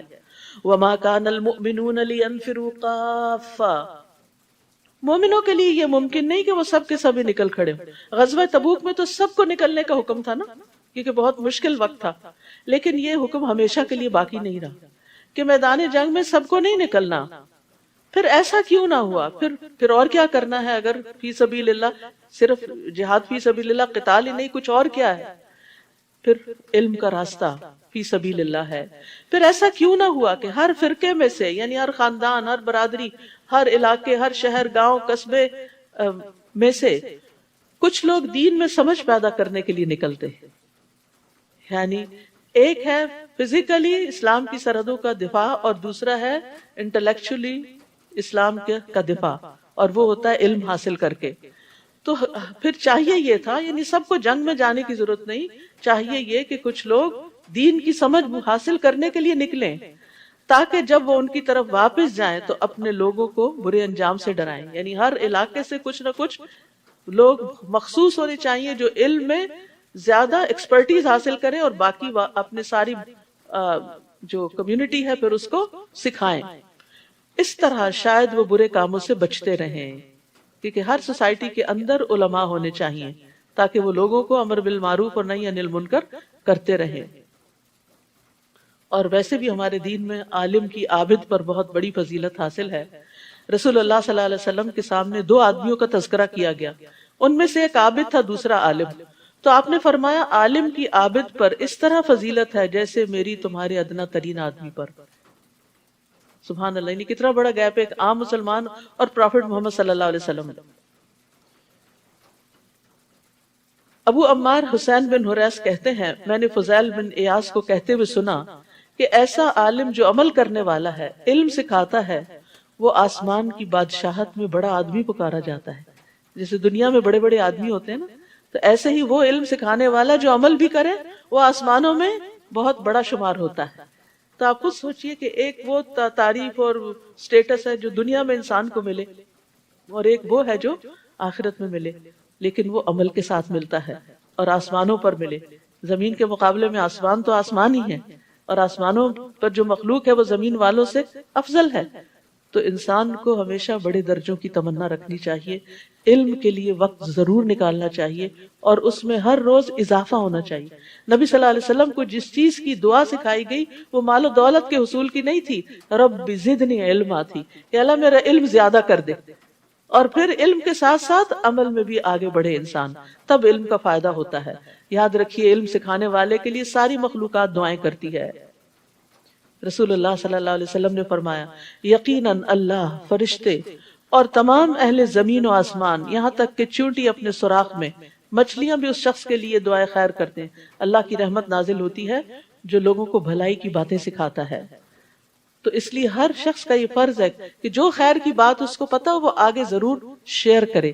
جیسے ہمیں دنیا بھر کی خبریں پتا ہوتی ہیں نا، اور خاندان کی خبریں کچھ خواتین بزرگ کو پتا ہوتی ہیں کون کیا کر رہا ہے، سارا دن فون لے کے ادھر ادھر کی خبریں معلوم کر کے پھر شیئر کرتے۔ تو اس سے بہتر ہے کہ علم حاصل کر کے پھر اپنے گھر والوں کے ساتھ شیئر کیا جائے۔ بلغوا انی ولو آیا، مجھ سے آگے پہنچاؤ، خواہ ایک آیت ہی کیوں نہ۔ ضروری نہیں کہ 2 گھنٹے کا لیکچر ہو، ایک بات بھی اچھی جو آپ کسی سے شیئر کر لیں گے وہ آپ کے لیے خیر اور بھلائی کا باعث بنے گی۔ رسول اللہ صلی اللہ علیہ وسلم نے فرمایا وہ شخص جو علم حاصل کرے پھر اسے بیان نہ کرے، یعنی کسی کو نہ بتائے، اس کی مثال اس شخص کی ہے جو خزانہ جمع کرتا رہے پھر اس میں سے خرچ کچھ نہ کرے۔ وہ تو بخیل ہے انسان۔ پھر فرمایا یا ایھا الذین آمنو، اے ایمان والو، یا ایھا الذین آمنو، اے ایمان والو، ان کافروں سے جنگ کرو جن کا علاقہ تمہارے ساتھ ملتا ہے، اور ان کے ساتھ تمہیں سختی سے پیش آنا چاہیے، یعنی مدینہ میں رہنے والے قریب ترین علاقوں کی طرف جائیں، اور یہ جان لو کہ اللہ پرہیزگاروں کے ساتھ ہے۔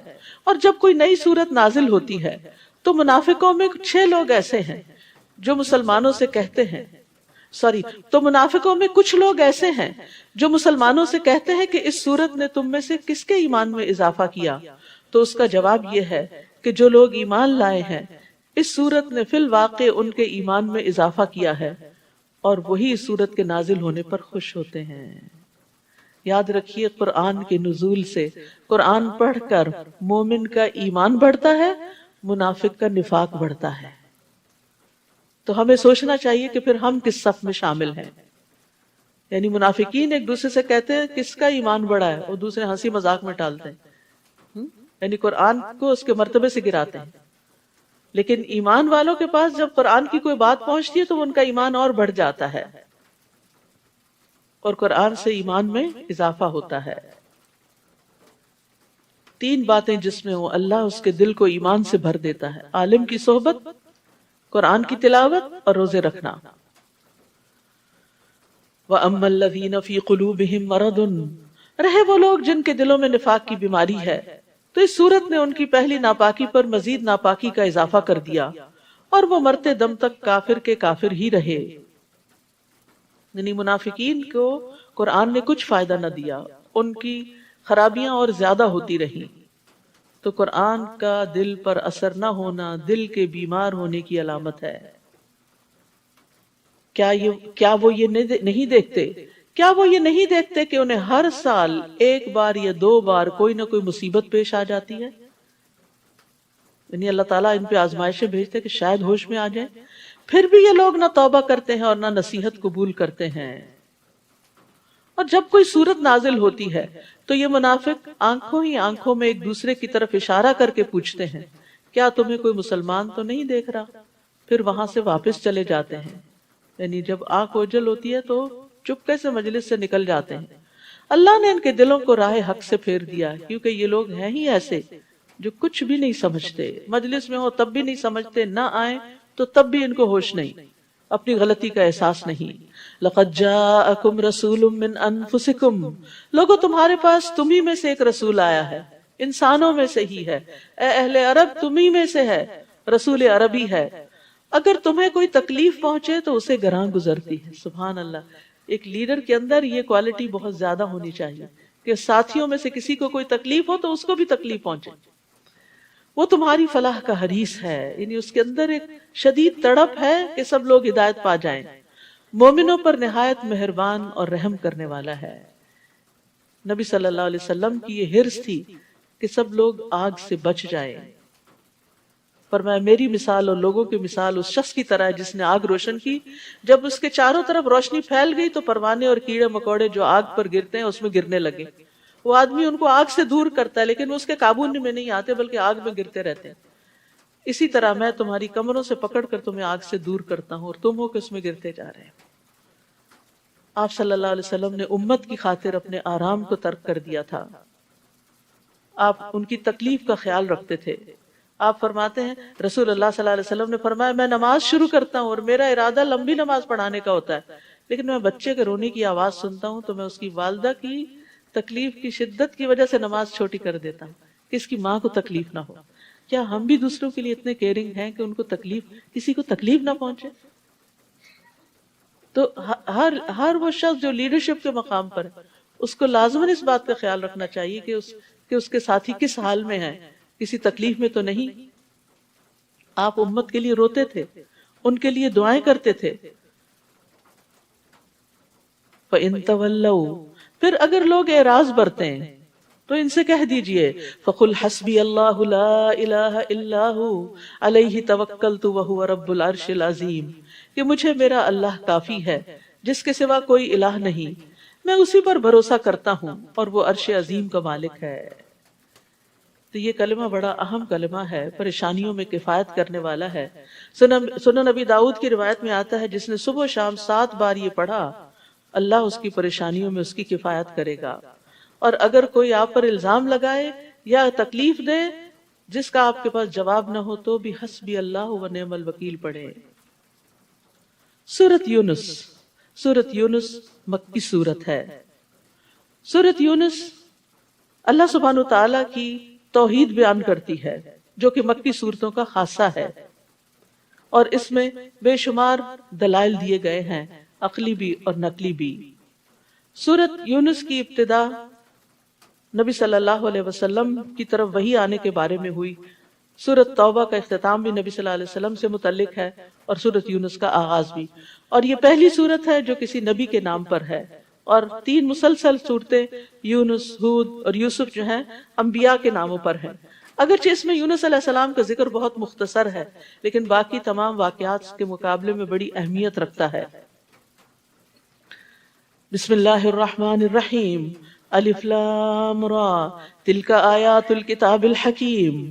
الف لام را یہ حکمت والی کتاب کی آیات ہیں۔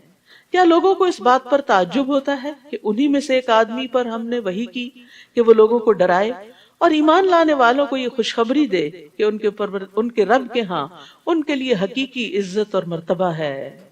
سبحان اللہ، یہ خوشخبری ہے ایمان والوں کو کہ ان کا مرتبہ اور مقام ان کے رب کے پاس عزت والا ہے۔ اس دعوت پر کافروں نے کہہ دیا یہ تو صاف جادوگر ہے۔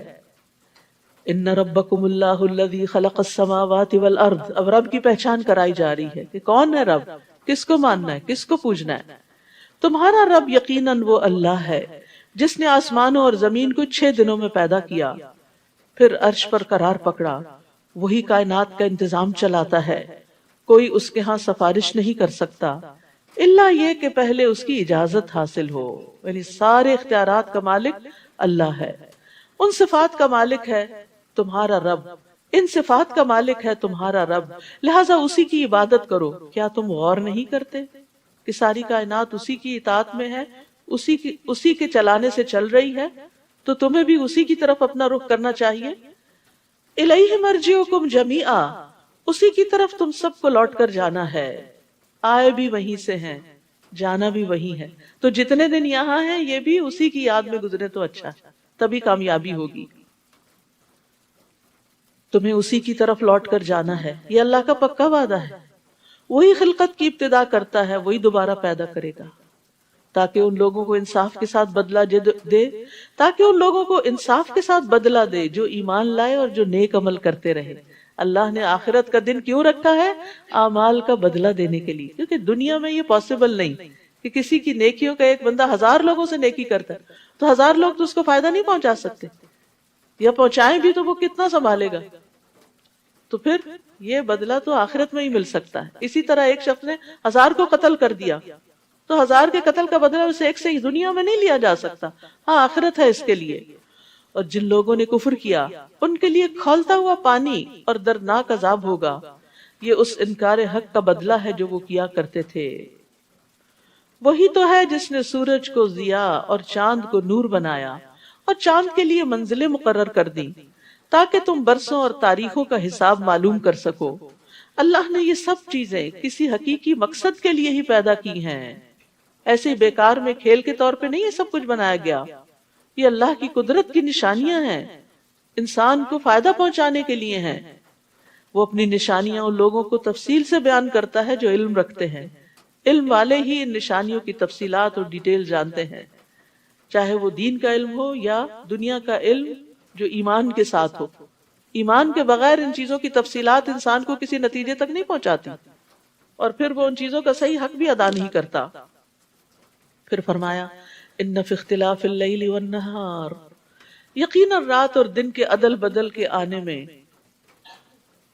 ان چیزوں میں جو اللہ نے آسمانوں اور زمین میں پیدا کی ہیں، ان لوگوں کے لیے بے شمار نشانیاں ہیں جو تقوی اختیار کرتے ہیں. ان الذین لا یرجون لقاءنا ورضوا بالحیاة الدنیا واطمأنوا بها والذین هم عن آیاتنا غافلون. جو لوگ ہماری ملاقات کی توقع نہیں رکھتے، یعنی آخرت کا یقین نہیں جن کو، اور دنیا کی زندگی پر ہی راضی اور مطمئن ہو گئے ہیں، دنیا میں ہی دل لگا لیا، اسی کی رونقوں میں گم ہیں، اور وہ لوگ جو ہماری قدرت کے نشانوں سے غافل ہیں. حسن کہتے ہیں اللہ کی قسم، جب تک کافر اس دنیا پر راضی نہیں ہوئے تھے انہوں نے دنیا کو نہ ہی مزین کیا نہ اس کا رتبہ بلند کیا. جب دنیا پہ راضی ہو گئے تو انہوں نے اس کو خوبصورت بنانے میں لگ گئے اور اس کے معیار کو بلند کرنے میں لگ گئے. وہ اللہ کی کونی آیات سے بے خبر اور غافل ہیں، ان میں غور و فکر نہیں کرتے، اور اللہ کی شرعی آیات کا بھی انہیں علم نہیں کہ جن پر وہ عمل پیرا ہوں. تو ایسے لوگوں کے لیے پھر قیامت کے دن آگ ہی ٹھکانا ہے. تو یاد رکھیے، انسان اپنی ساری قوتوں اور سوچ و بچار کا مرکز صرف دنیا کو نہ بنائے، اپنا ہم و غم صرف دنیا کو نہ بنائے. اپنی آخرت کو بھول کر صرف دنیا کے پیچھے لگ جانا ناکامی کی علامت ہے. رسول اللہ صلی اللہ علیہ وسلم نے فرمایا، جس شخص کا مقصد اور حرص دنیا ہو اور وہی اس کا ہدف یا گول بن جائے، وہ اس کی منزل بن جائے، اور وہ اسی کی نیت رکھتا ہو، ہر چیز میں صرف دنیا تلاش کر رہا ہو، اللہ اس کی آنکھوں کے سامنے اس کا فقر و فاقہ کر دیتے، محتاجی، ہر وقت اس کو کچھ نہیں پاس، اور اس پر اس کے معاملات بکھیر دیتے ہیں، اس کے کام سمٹنے میں نہیں آتے، اور اس کو اتنا ہی ملتا ہے جو اس کے لیے لکھ دیا گیا. اور جس شخص کا مقصد اور حرص آخرت ہو اور وہی اس کا ہدف بن جائے اور وہ اسی کی نیت کرتا ہو، تو اللہ اس کے دل میں غنا ڈال دیتا ہے، اس کو راضی کر دیتا ہے، اس کے معاملات کو یکجا کر دیتا ہے، اور دنیا اس کے پاس ذلیل ہو کر آتی ہے. تو جو لوگ صرف دنیا ہی کے پیچھے بھاگے چلے جا رہے ہیں، فرمایا اولئک مأواہم النار بما کانوا یکسبون، ان سب کا ٹھکانہ جہنم ہے، یہ ان کاموں کا بدلہ ہے جو وہ کرتے رہے. ان الذین آمنوا وعملوا الصالحات یہدیہم ربہم بایمانہم، بلا شبہ جو لوگ ایمان لائے اور نیک اعمال کرتے رہے، ان کے ایمان کی وجہ سے ان کا رب انہیں ایسی نعمتوں والے باغوں کی راہ دکھلائے گا جن کے نیچے نہریں بہہ رہی ہوں گی. تو ایمان کی بدولت دنیا میں بھی استقامت ملتی ہے اور آخرت میں جنت کی طرف رہنمائی ملتی ہے. یہدیہم ربہم بایمانہم، تو ایمان ذریعہ بنتا ہے ہدایت کا. تو اس لیے ہدایت میں اضافے کے لیے ایمان بڑھانے کی فکر کرنی چاہیے، تبھی علم بھی فائدہ دیتا ہے. ورنہ انفارمیشن حاصل کرتا جائے انسان اور ایمان نہ بڑھے تو عمل میں کچھ نہیں آتا، اور جب عمل میں نہیں تو آخرت کا فائدہ نہیں ہوتا. اور نیک اعمال کی بدولت بھی جنت کی طرف رہنمائی ملتی ہے. ابن جریج نے اس آیت کے بارے میں کہا کہ ایسا شخص یعنی ایمان کے ساتھ جس کو ہدایت ملی، جب اپنی قبر سے اٹھے گا تو اس کا عمل اس کے لیے ایک اچھی شکل اور صورت اور اچھی خوشبو میں متشکل ہو جائے گا. یعنی عمل خوبصورت شکل والی چیز جس میں سے خوشبو آئے گی وہ بن جائے گا، اور وہ عمل اپنے ساتھی کے گلے ملے گا اور اسے بھلائیوں کی خوشخبری دے گا اور کہے گا تم کون ہو؟ وہ کہے گا میں تمہارا عمل ہوں، یعنی عمل استقبال کرے گا. وہ اس کے آگے آگے روشنی کرے گا یہاں تک کہ اسے جنت میں داخل کر دے گا. آپ کو معلوم ہے پل صراط کے اوپر بھی روشنی چاہیے آخر تک. حشر کے میدان میں ہر ایک کے پاس وہی روشنی ہے جو اس کے اپنے عمل کی، تو جتنا چاہے کوئی اس روشنی کو اپنے عمل کے ذریعے بڑھا لے. اور کافر کے لیے اس کا عمل بری شکل، بری صورت اور بدبودار صورت میں متشکل ہوگا. وہ اپنے مالک سے چمٹ جائے گا، چمٹا رہے گا یہاں تک کہ اسے جہنم میں گرا دے. تو قبر میں جاتے ہی انسان کے نیک اعمال اس کے ساتھ ہوتے ہیں. رسول اللہ صلی اللہ علیہ وسلم نے فرمایا مومن کی مثال اور موت کی مثال اس شخص کی طرح ہے جس کے 3 دوست ہوں، ان میں سے ایک مال ہو، وہ کہے کہ اپنی چاہت کے مطابق لے لے، دوسرا کہے میں تیرے ساتھ ہوں، جب تو مر جائے گا تو الگ ہو جاؤں گا، تیسرا کہے میں تیرے ساتھ ہوں، ساتھ ہی جاؤں گا، ساتھ ہی نکلوں گا۔ پہلا دوست مال ہے جو صرف دنیا تک کام آتا ہے، دوسرا اولاد جو قبر تک ساتھ جاتی ہے، اور تیسرا عمل جو قبر میں ساتھ رہتا ہے، اترتا ہے اور پھر آخرت میں بھی ساتھ اٹھے گا۔ لیکن ہم مال اور اولاد کو زیادہ امپورٹنس دیتے ہیں اور عمل کی طرف سے کوتاہی کر جاتے ہیں۔ نیک اعمال روشن چہرے کی صورت میں قبر کی تنہائی دور کریں گے۔ روایت میں آتا ہے اس کے پاس ایک ایسا آدمی آتا ہے، یعنی نیک اعمال کی شکل میں، جس کا چہرہ انتہائی خوبصورت، کپڑے انتہائی خوبصورت، اور اس سے بڑی اچھی خوشبو آتی ہے۔ وہ کہتا ہے تو خوشخبری پا اس چیز کی جو تجھے خوش کر دے، یعنی اللہ کی رضا کی، جنت کی۔ یہ تیرا وہ دن ہے جس کا تجھ سے وعدہ کیا جاتا تھا۔ تو وہ فوت شدہ آدمی اس سے کہتا ہے بشرک اللہ بخیر، اللہ تجھے بھی خیر کی بشارت دے، تو کون ہے؟ تیرا چہرہ کیا ہی مبارک ہے جو خیر لایا ہے۔ وہ کہتا ہے میں تیرا نیک عمل ہوں، اللہ کی قسم جو کچھ میں جانتا ہوں وہ یہ کہ تو اللہ کی اطاعت میں بڑی جلدی کرتا تھا اور اللہ کی نافرمانی میں سست تھا، فجزاک اللہ خیرا۔ یاد رکھیے نیک عمل آج ہمیں بھاری لگتے ہیں، قرآن کی مجلس میں حاضر ہونا، سیکھنا، نیکی کے کام، پھر اس میں سے جو عمل کے نقطے آئے ان پر عمل کرنا، یہ نفس میں بھاری ہوتے ہیں، مصروفیات میں ڈیزالو ہو جاتے ہیں، پھر یاد نہیں رہتا۔ لیکن یہی تو کام آنے والا ہے، اس کی فکر کرنے کی ضرورت ہے۔ نمازیں ہم بس دنیا میں مشغول، نمازوں میں جلدی سے جھٹ سے 4 سجدے کر کے آگے، جیسے بوجھ اتارا پھینکا آئے، حالانکہ اس نے ساتھ جانا ہے۔ یہ کام یہی دھرے کے دھرے رہ جائیں گے۔ دعواہم فیہا سبحانک اللہم وتحیتہم فیہا سلام وآخر دعواہم ان الحمد للہ رب العالمین۔ وہاں ان کی پکار یہ ہوگی اے اللہ تو پاک ہے، اور ان کی آپس میں دعا ہوگی تم پر سلامتی ہو، اور ان کا خاتمہ کلام یہ ہوگا کہ سب کی سب تعریف اللہ کے لیے ہے جو تمام جہانوں کا رب ہے۔ اور اگر اللہ بھی لوگوں کو برائی پہنچانے میں ایسی ہی جلدی کرتا ہے جیسے وہ بھلائی کو جلد از جلد چاہتے ہیں، تو اب تک ان کی مدت پوری ہو چکی ہوتی، مگر اللہ کا یہ دستور نہیں۔ لہٰذا جو لوگ ہم سے ملنے کی توقع نہیں رکھتے انہیں ہم ان کی سرکشی میں بھٹکنے کے لیے کھلا چھوڑ دیتے ہیں۔ وَإِذَا مَسَّ الْإِنسَانَ الضُّرُّ دَعَانَا لِجَنبِهِ أَوْ قَاعِدًا أَوْ قَائِمًا۔ اور جب انسان کو کوئی تکلیف پہنچتی، بیماری ہو، کوئی مالی مسئلہ ہو، اولاد کی طرف سے ہو، تو وہ ہمیں اپنے پہلو پر لیٹے اور بیٹھے اور کھڑے ہر حال میں پکارتا ہے، پھر اللہ خوب یاد آتا ہے۔ پھر جب ہم اس سے وہ تکلیف دور کر دیتے ہیں تو وہ ایسے گزر جاتا ہے، اللہ کو یوں بھول جاتا ہے جیسے اس نے تکلیف کے وقت اس نے ہمیں پکارا ہی نہ تھا۔ یہ بڑا بے وفائی والا معاملہ ہوتا ہے، مطلبی معاملہ ہے کہ اللہ کو صرف اس وقت یاد کیا جائے جب کوئی پریشانی ہو، اور جو پریشانی چلی جائے تو غفلت میں پڑ جائے انسان۔ نہیں، ہر حال میں، خوشحالی میں، تنگی میں، ہر حال میں اللہ کو یاد رکھنا ہے۔ ایسے حد سے بڑے ہوئے لوگوں کا وہی کام، ایسے حد سے بڑے ہوئے لوگوں کو وہی کام اچھے معلوم ہونے لگتے ہیں جو وہ کرتے ہیں۔ تو یہاں بنیادی طور پر خوشحالی میں دعائیں نہ مانگنے والوں کی مذمت کی جا رہی ہے۔ یاد رکھیے جو خوشحالی میں اللہ کو یاد رکھتا ہے، مشکل میں اللہ اس کو یاد رکھتا ہے۔ نبی صلی اللہ علیہ وسلم نے فرمایا تھا تم خوشحالی میں اسے یاد رکھو تو وہ تکلیف کے وقت تمہیں یاد رکھے گا۔ ہم تم سے پہلے کی بہت سی قوموں کو ہلاک کر چکے ہیں جبکہ انہوں نے ظلم کی روش اختیار کی۔ ان کے پاس ان کے رسول واضح دلائل لے کر آئے مگر وہ ایمان لانے والے نہ تھے۔ ہم مجرم لوگوں کو ایسے ہی سزا دیتے ہیں۔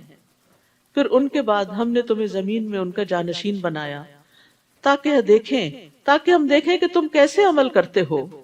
اور جب ان پر ہماری واضح آیات پڑھی جاتی ہیں جو ہم سے ملنے کی توقع نہیں رکھتے، یعنی آخرت کو نہیں مانتے، اللہ کی ملاقات کا کوئی یقین نہیں، تو کہتے ہیں اس قرآن کے سوا کوئی اور قرآن لاؤ۔ یہ باتیں بڑی مشکل، یا اس میں تبدیلی کر دو، یعنی قرآن کو اپنی خواہشات کے مطابق بدلنا چاہتے ہیں، اپنی عقل کے مطابق۔ سوچئے آپ کی عقل بڑی ہے اللہ کی؟ آپ ان سے کہیے مجھے یہ حق نہیں کہ میں اپنی طرف سے اس میں کوئی تبدیلی کروں، میں تو اسی کی پیروی کرتا ہوں جو میری طرف وحی کی جاتی ہے۔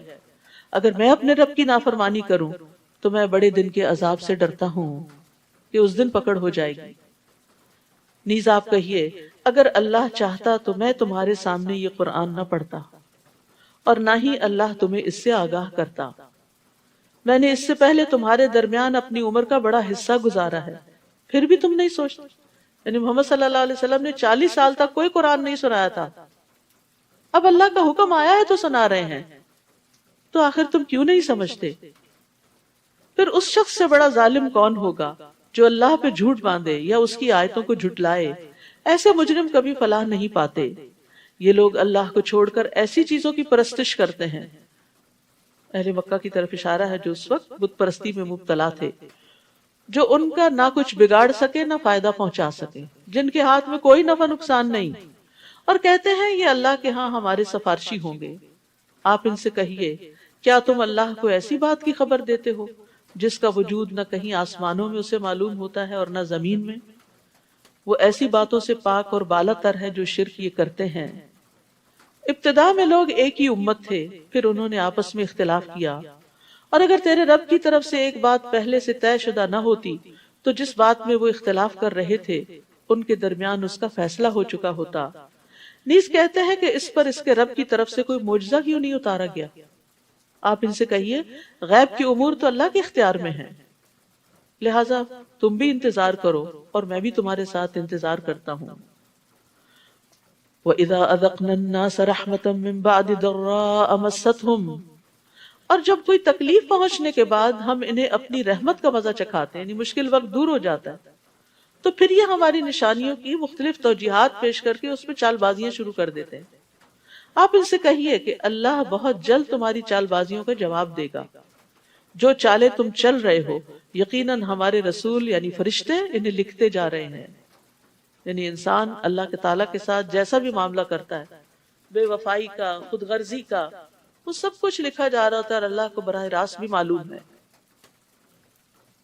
وہی تو ہے پھر اللہ تعالیٰ کی پہچان کی بات ہے، اللہ کی الوہیت کے دلائل ہیں.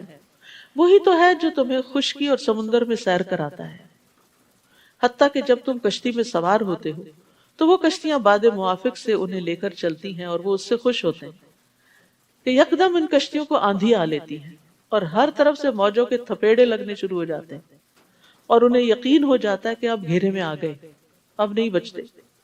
تو اس وقت عبادت کو اسی کے لیے خالص کرتے ہوئے اللہ سے دعا مانگتے ہیں. دعا بھی عبادت ہے کہ اگر تو نے ہمیں اس طوفان سے بچا لیا تو ہم شکر گزار بن کر رہیں گے. یعنی مصیبت کے وقت اللہ کی طرف رجوع کرتے ہیں، اور اللہ تعالیٰ مضطر بے قرار انسان کی دعا سنتا ہے چاہے وہ مسلمان ہو یا نہ ہو. کہنا یہ مقصود ہے کہ جب سارے سہارے ٹوٹ جاتے ہیں، کوئی کام آنے والا نہیں ہوتا، تو پھر سب کو بھول کر صرف اللہ کو پکارتے، اور یہ انسان کی فطرت میں ہے.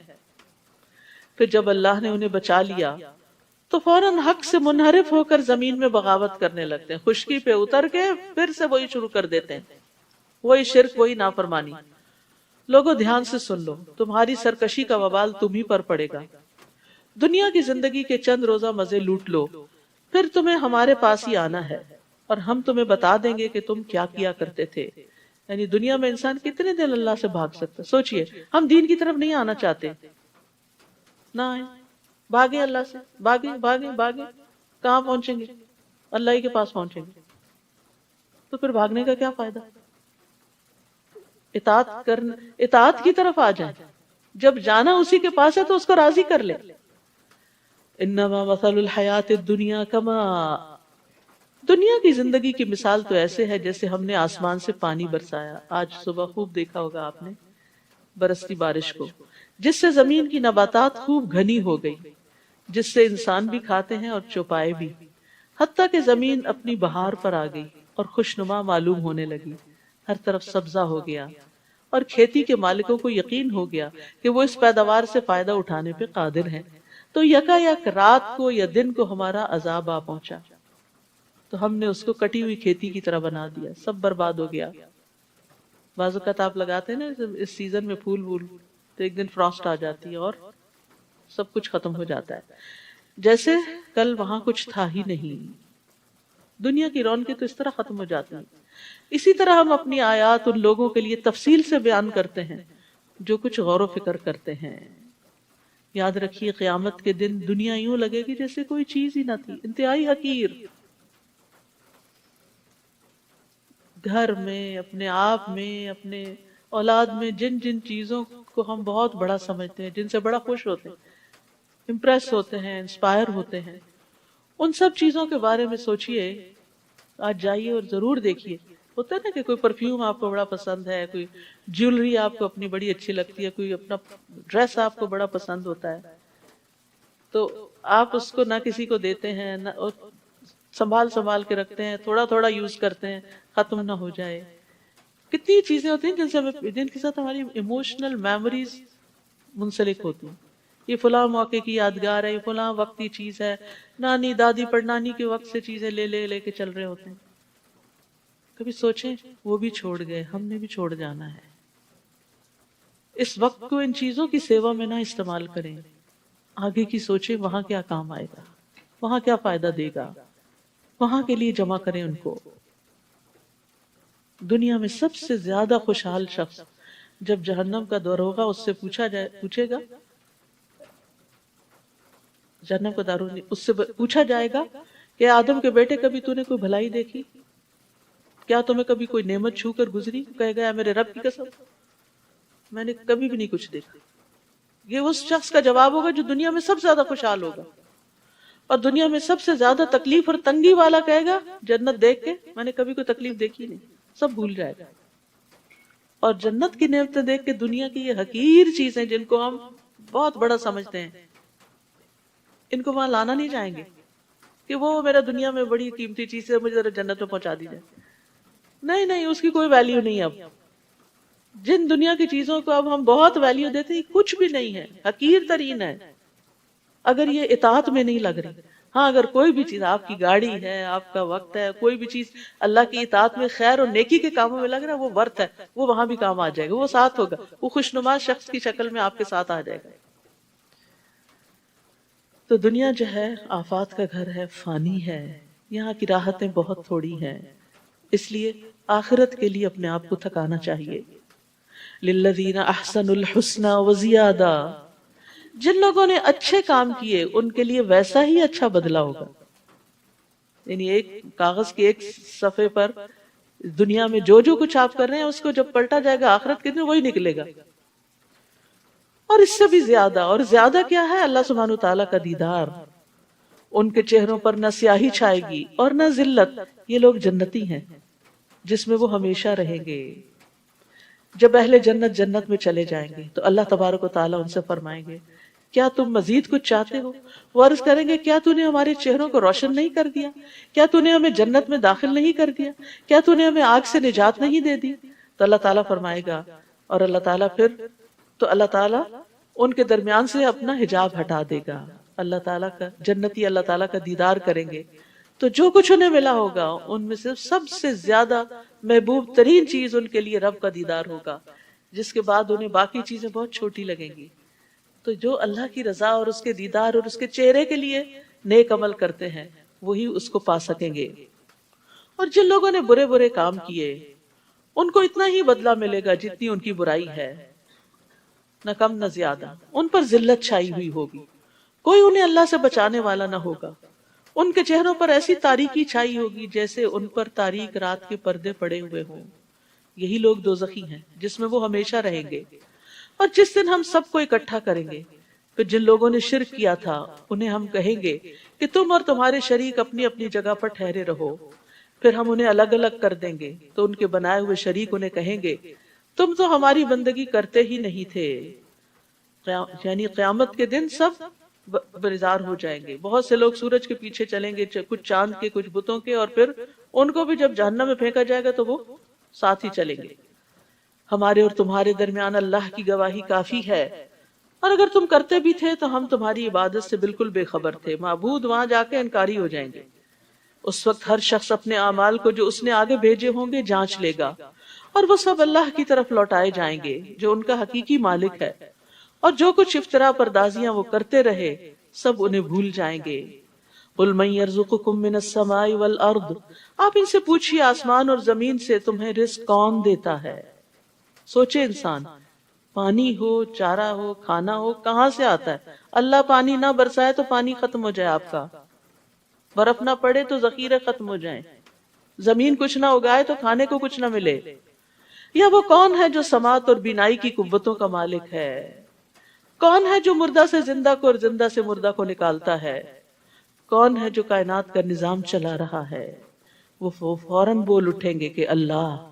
پھر ان سے کہیے کہ تم اس سے ڈرتے کیوں نہیں جب سب کچھ کر وہ رہا ہے، خالق وہ ہے، رازق وہ ہے، مالک وہ ہے، تو اس کی عبادت کیوں نہیں کرتے، اس کے آگے کیوں نہیں جھکتے، اس سے ڈرتے کیوں نہیں؟ یہ ہے اللہ تمہارا حقیقی رب. پھر حق کے بعد سوائے گمراہی کے کیا باقی رہ جاتا ہے؟ پھر تم کدھر سے پھرائے جا رہے ہو؟ اس طرح آپ کے رب کی بات ان بد کرداروں پر صادق آ گئی کہ وہ کبھی ایمان نہ لائیں گے. آپ ان سے پوچھئے تمہارے شریکوں میں کوئی ایسا بھی ہے جو تخلیق کی ابتدا بھی کرتا ہو پھر اسے دوبارہ بھی پیدا کر سکے؟ آپ کہیے اللہ ہی خلقت کی ابتدا بھی کرتا ہے پھر دوبارہ بھی وہی پیدا کرے گا. پھر تم یہ کس الٹی راہ پہ چلائے جا رہے ہو؟ آپ ان سے پوچھئے تمہارے شریکوں میں کوئی ایسا بھی ہے جو حق کی طرف رہنمائی کر سکے؟ آپ کہیے اللہ ہی حق کی طرف رہنمائی کرتا ہے. بھلا وہ جو حق کی طرف رہنمائی کرے وہ اتباع کا زیادہ حقدار ہے یا وہ جو خود بھی راہ نہیں پا سکتا الا یہ کہ اسے راہ بتائی جائے؟ پھر تمہیں کیا ہو گیا ہے؟ یہ تم کیسے فیصلے کرتے ہو؟ حقیقت یہ ہے کہ ان میں سے اکثر لوگ قیاس اور گمان کے پیچھے چل رہے ہیں، ان کے پاس دلیل کوئی نہیں، حالانکہ گمان حق کے مقابلے میں کسی کام نہیں آتا. بلا شبہ اللہ خوب جانتا ہے جو کچھ یہ کر رہے ہیں. یعنی دنیا میں جو لوگ بھی اللہ کا حق کا انکار کرتے ہیں وہ صرف وہم و گمان کا شکار ہیں، ان کے اپنے کچھ خود ساختہ خیالات ہیں، کوئی ٹھوس دلیل نہیں ہے ان کے پاس.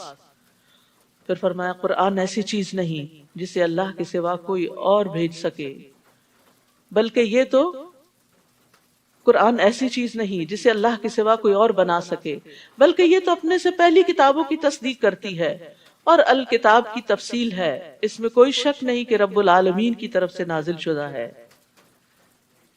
یعنی اللہ تعالیٰ کی توحید کے دلائل کے بعد قرآن کی تصدیق کی بات کی جا رہی ہے تاکہ اگر ایمان لے آئے انسان تو ہدایت کا سامان بھی ہو، ورنہ خالی اللہ کو رب مان لینا کافی نہیں، اس کو جاننا بھی ضروری ہے کہ وہ رب ہے اور اس کی اطاعت ہے. کیا وہ یہ کہتے ہیں کہ اس نے قرآن خود بنا ڈالا؟ آپ ان سے کہیے اگر تم اس بات میں سچے ہو تو تم بھی ایسی ہی کوئی صورت بنا لاؤ اور اللہ کے سوا جس جس کو تم مدد کے لیے بلا سکو بلا لو. بلکہ انہوں نے اس چیز کو جھٹلا دیا جس کا وہ اپنے علم سے احاطہ نہ کر سکے، حالانکہ ابھی تک اس کا انجام سامنے ہی نہیں آیا. اسی طرح ان لوگوں نے بھی جھٹلا دیا جو ان سے پہلے تھے، پھر دیکھ لو ظالموں کا کیا انجام ہوا. اور ان میں سے تو کچھ ایسے ہیں جو اس قرآن پر ایمان لاتے ہیں، کچھ نہیں لاتے، اور آپ کا رب ان مفسدوں کو خوب جانتا ہے. اور اگر وہ آپ کو جھٹلا دیں تو ان سے کہیے کہ میرے لیے میرا عمل، تمہارے لیے تمہارا عمل. یعنی ایک دائی کو مطمئن ہونا چاہیے بتانے کے بعد اور اپنے عمل پہ پھر توجہ دینی چاہیے. تم اس سے بری ذمہ ہو جو میں کرتا ہوں اور میں اس سے بری ذمہ ہوں جو تم کر رہے ہو. وَمِنْهُمْ مَنْ يَسْتَمِعُونَ إِلَيْكَ، اور ان میں سے کچھ ایسے ہیں جو آپ کی باتیں سنتے ہیں، جو آپ کی باتیں سنتے تو ہیں مگر کیا آپ بہروں کو سنا سکتے ہیں خواہ وہ کچھ بھی سمجھ نہ سکتے ہوں. یعنی کان ہے، دل مردہ ہے، اندر کچھ نہیں جاتا. تو یاد رکھیے صرف سنتے جانا اور عمل کچھ نہ کرنا انسان کے لیے ہلاکت کا باعث ہے. نبی صلی اللہ علیہ وسلم نے ایک دفعہ منبر پہ فرمایا تم رحم کرو تم پہ رحم کیا جائے گا، معاف کر دو اللہ تمہیں معاف کر دے گا. ہلاکت ہے ان لوگوں کے لیے جو صرف باتیں سنتے ہی ہیں یعنی کرتے نہیں پھر اس پہ عمل. ہلاکت ہے ان لوگوں کے لیے جو اپنے گناہوں پر جانتے بوجھتے اصرار کرتے ہیں اور ڈٹے رہتے ہیں. اور کچھ ایسے ہیں جو آپ کی طرف دیکھتے ہیں، سنتے نہیں بس صرف دیکھ رہے ہوتے ہیں. تو کیا آپ اندھوں کو راہ دکھا سکتے ہیں خواہ وہ کچھ دیکھتے بھالتے نہ ہو؟ یاد رکھیے مومن اور کافر کی بصارت بصیرت میں فرق ہوتا ہے. تو انسان جب تک علم سے عمل کا فائدہ نہیں اٹھاتا تو صاحب بصیرت نہیں ہوتا. ان اللہ لا یظلم الناس شیئا ولکن الناس انفسهم یظلمون. اللہ تعالیٰ تو لوگوں پر کچھ بھی ظلم نہیں کرتا بلکہ لوگ خود ہی اپنے آپ پر ظلم کرتے ہیں. اور جس دن اللہ انہیں جمع کرے گا، کب؟ قیامت کے دن، تو وہ یوں محسوس کریں گے جیسے دنیا میں دن کی صرف ایک گھڑی رہ کے آئے ہیں. اللہ اکبر. یہ لمبی لمبی زندگیاں 60-70 سال کی، وہاں کیا محسوس ہوں گی؟ ایک گھڑی، ایک سٹنگ. وہ ایک دوسرے کو پہچانتے ہوں گے، وہاں بھی پہچان لیں گے، اچھا وہ فلاں ہے، یہ فلاں ہے. اور ہر کوئی اپنے حال میں ہوگا، اپنے اعمال کے مطابق. کچھ خوشحال ہوں گے، کچھ بدحال. جن لوگوں نے ہماری ملاقات کو ہی جھٹلا دیا، یقیناً وہ خسارے میں رہے، وہی خسارے میں رہے اور راہ راست پر نہ آئے. تو انسان کی خوبی اور بھلائی خیر کس میں ہے؟ کہ وہ اللہ کے بعد، قرآن کے بعد آخرت پر بھی ایمان رکھتا ہو. جس عذاب کا ہم ان سے وعدہ کرتے ہیں اس کا کچھ حصہ خواہ آپ کے جیتے جی آپ کو دکھلا دیں یا اس سے پہلے ہی آپ کو اٹھا لیں، انہیں بہرحال ہمارے پاس ہی لوٹ کر آنا ہے. اور جو کچھ وہ کر رہے ہیں اللہ اس پر گواہ ہے. ہر امت کے لیے ایک رسول ہے، پھر جب ان کے پاس رسول آتا ہے تو پورے انصاف کے ساتھ ان کا فیصلہ چکا دیا جاتا ہے اور ان پر ظلم نہیں کیا جاتا. نیز وہ یہ پوچھتے ہیں کہ اگر تم سچے ہو تو جو دھمکی تم ہمیں دے رہے ہو وہ کب پوری ہوگی، یعنی قیامت آنے کی. آپ ان سے کہہ دیجئے مجھے تو اپنے بھی نفع و نقصان کا کچھ اختیار نہیں مگر جو اللہ کی مشیت ہو. ہر امت کے لیے مہلت کی ایک مدت ہے، جب ان کی یہ مدت پوری ہو جاتی ہے تو پھر ایک گھڑی کی بھی تقدیم و تاخیر نہیں ہوتی. انسانوں کی موت کا وقت، پرندوں کی موت کا وقت، دنیا کی موت کا وقت سب لکھا ہوا ہے اور اب مقرر وقت پر وہ آ پہنچتی ہے. آپ ان سے پوچھئے ذرا سوچو تو اگر تم پر اللہ کا عذاب رات کو یا دن کو آ جائے تو پھر مجرم لوگ آخر کس چیز کی جلدی مچا رہے ہیں؟ کیا وہ عذاب جب واقع ہو جائے گا تو اس وقت تم ایمان لاؤ گے؟ اب تمہیں یقین آیا جبکہ اسی کے لیے تو تم جلدی مچا رہے. یعنی موت کے وقت انسان کے سامنے حقیقت کھل جاتی، یا کسی آفت کے ساتھ انسان گر جائے تو اس کو پتا چل جاتا کہ قوت اللہ ہی کی، سچائی وہی ہے جو قرآن و سنت میں ہمیں بتا دی گئی تھی. پھر ظالموں سے کہا جائے گا کہ ابدی عذاب کا مزہ چکھو، یہ تمہیں انہی کاموں کا بدلہ دیا جاتا ہے جو تم کرتے رہے. نیز وہ آپ سے پوچھتے ہیں آیا یہ واقعی سچ ہے؟ یعنی شک ہے انہیں قیامت کے آنے میں. آپ ان سے کہیے میرے رب کی قسم یہ بالکل سچ ہے اور تم اسے روک نہیں سکتے. جس کسی نے بھی ظلم کیا ہوگا اگر اس کے پاس روئے زمین کی دولت بھی ہو تو اس عذاب سے بچنے کے لیے دینے پہ آمادہ ہو جائے گا، اور جب وہ عذاب دیکھیں گے تو اپنی ندامت کو چھپائیں گے. ان کا فیصلہ پورے انصاف سے کیا جائے گا اور ان پر کچھ ظلم نہ ہوگا. سن لو جو کچھ آسمانوں اور زمین میں ہے سب اللہ ہی کا ہے. سن لو اللہ کا وعدہ سچا ہے مگر اکثر لوگ جانتے نہیں. هو یحیی و یمیت و الیہ ترجعون، وہی زندہ کرتا ہے اور موت دیتا ہے اور اسی کی طرف تم لوٹ کر جاؤ گے. یا ایہا الناس، اے لوگو، قد جاءتکم موعظۃ من ربکم وشفاء لما فی الصدور وہدی ورحمۃ للمؤمنین. لوگو تمہارے پاس تمہارے رب کی طرف سے نصیحت آ چکی ہے، یعنی یہ قرآن پہنچ چکا ہے، یہ دلوں کے امراض کی شفا ہے، دلوں کی بے چینیوں کا علاج ہے. اللہ کا وعدہ سچا ہے اور مومنوں کے لیے ہدایت اور رحمت ہے. قرآن سینے کی بیماریوں کی شفا، یعنی دلوں سے گھٹن اور تنگی اور وسوسے اور برے خیالات اور فاسد ارادے اور بری نیتیں جو شیطان انسان کے دل میں ڈالتا ہے ان سب کو نکال دیتا ہے اور انسان کو اندر سے صاف ستھرا کر دیتا ہے.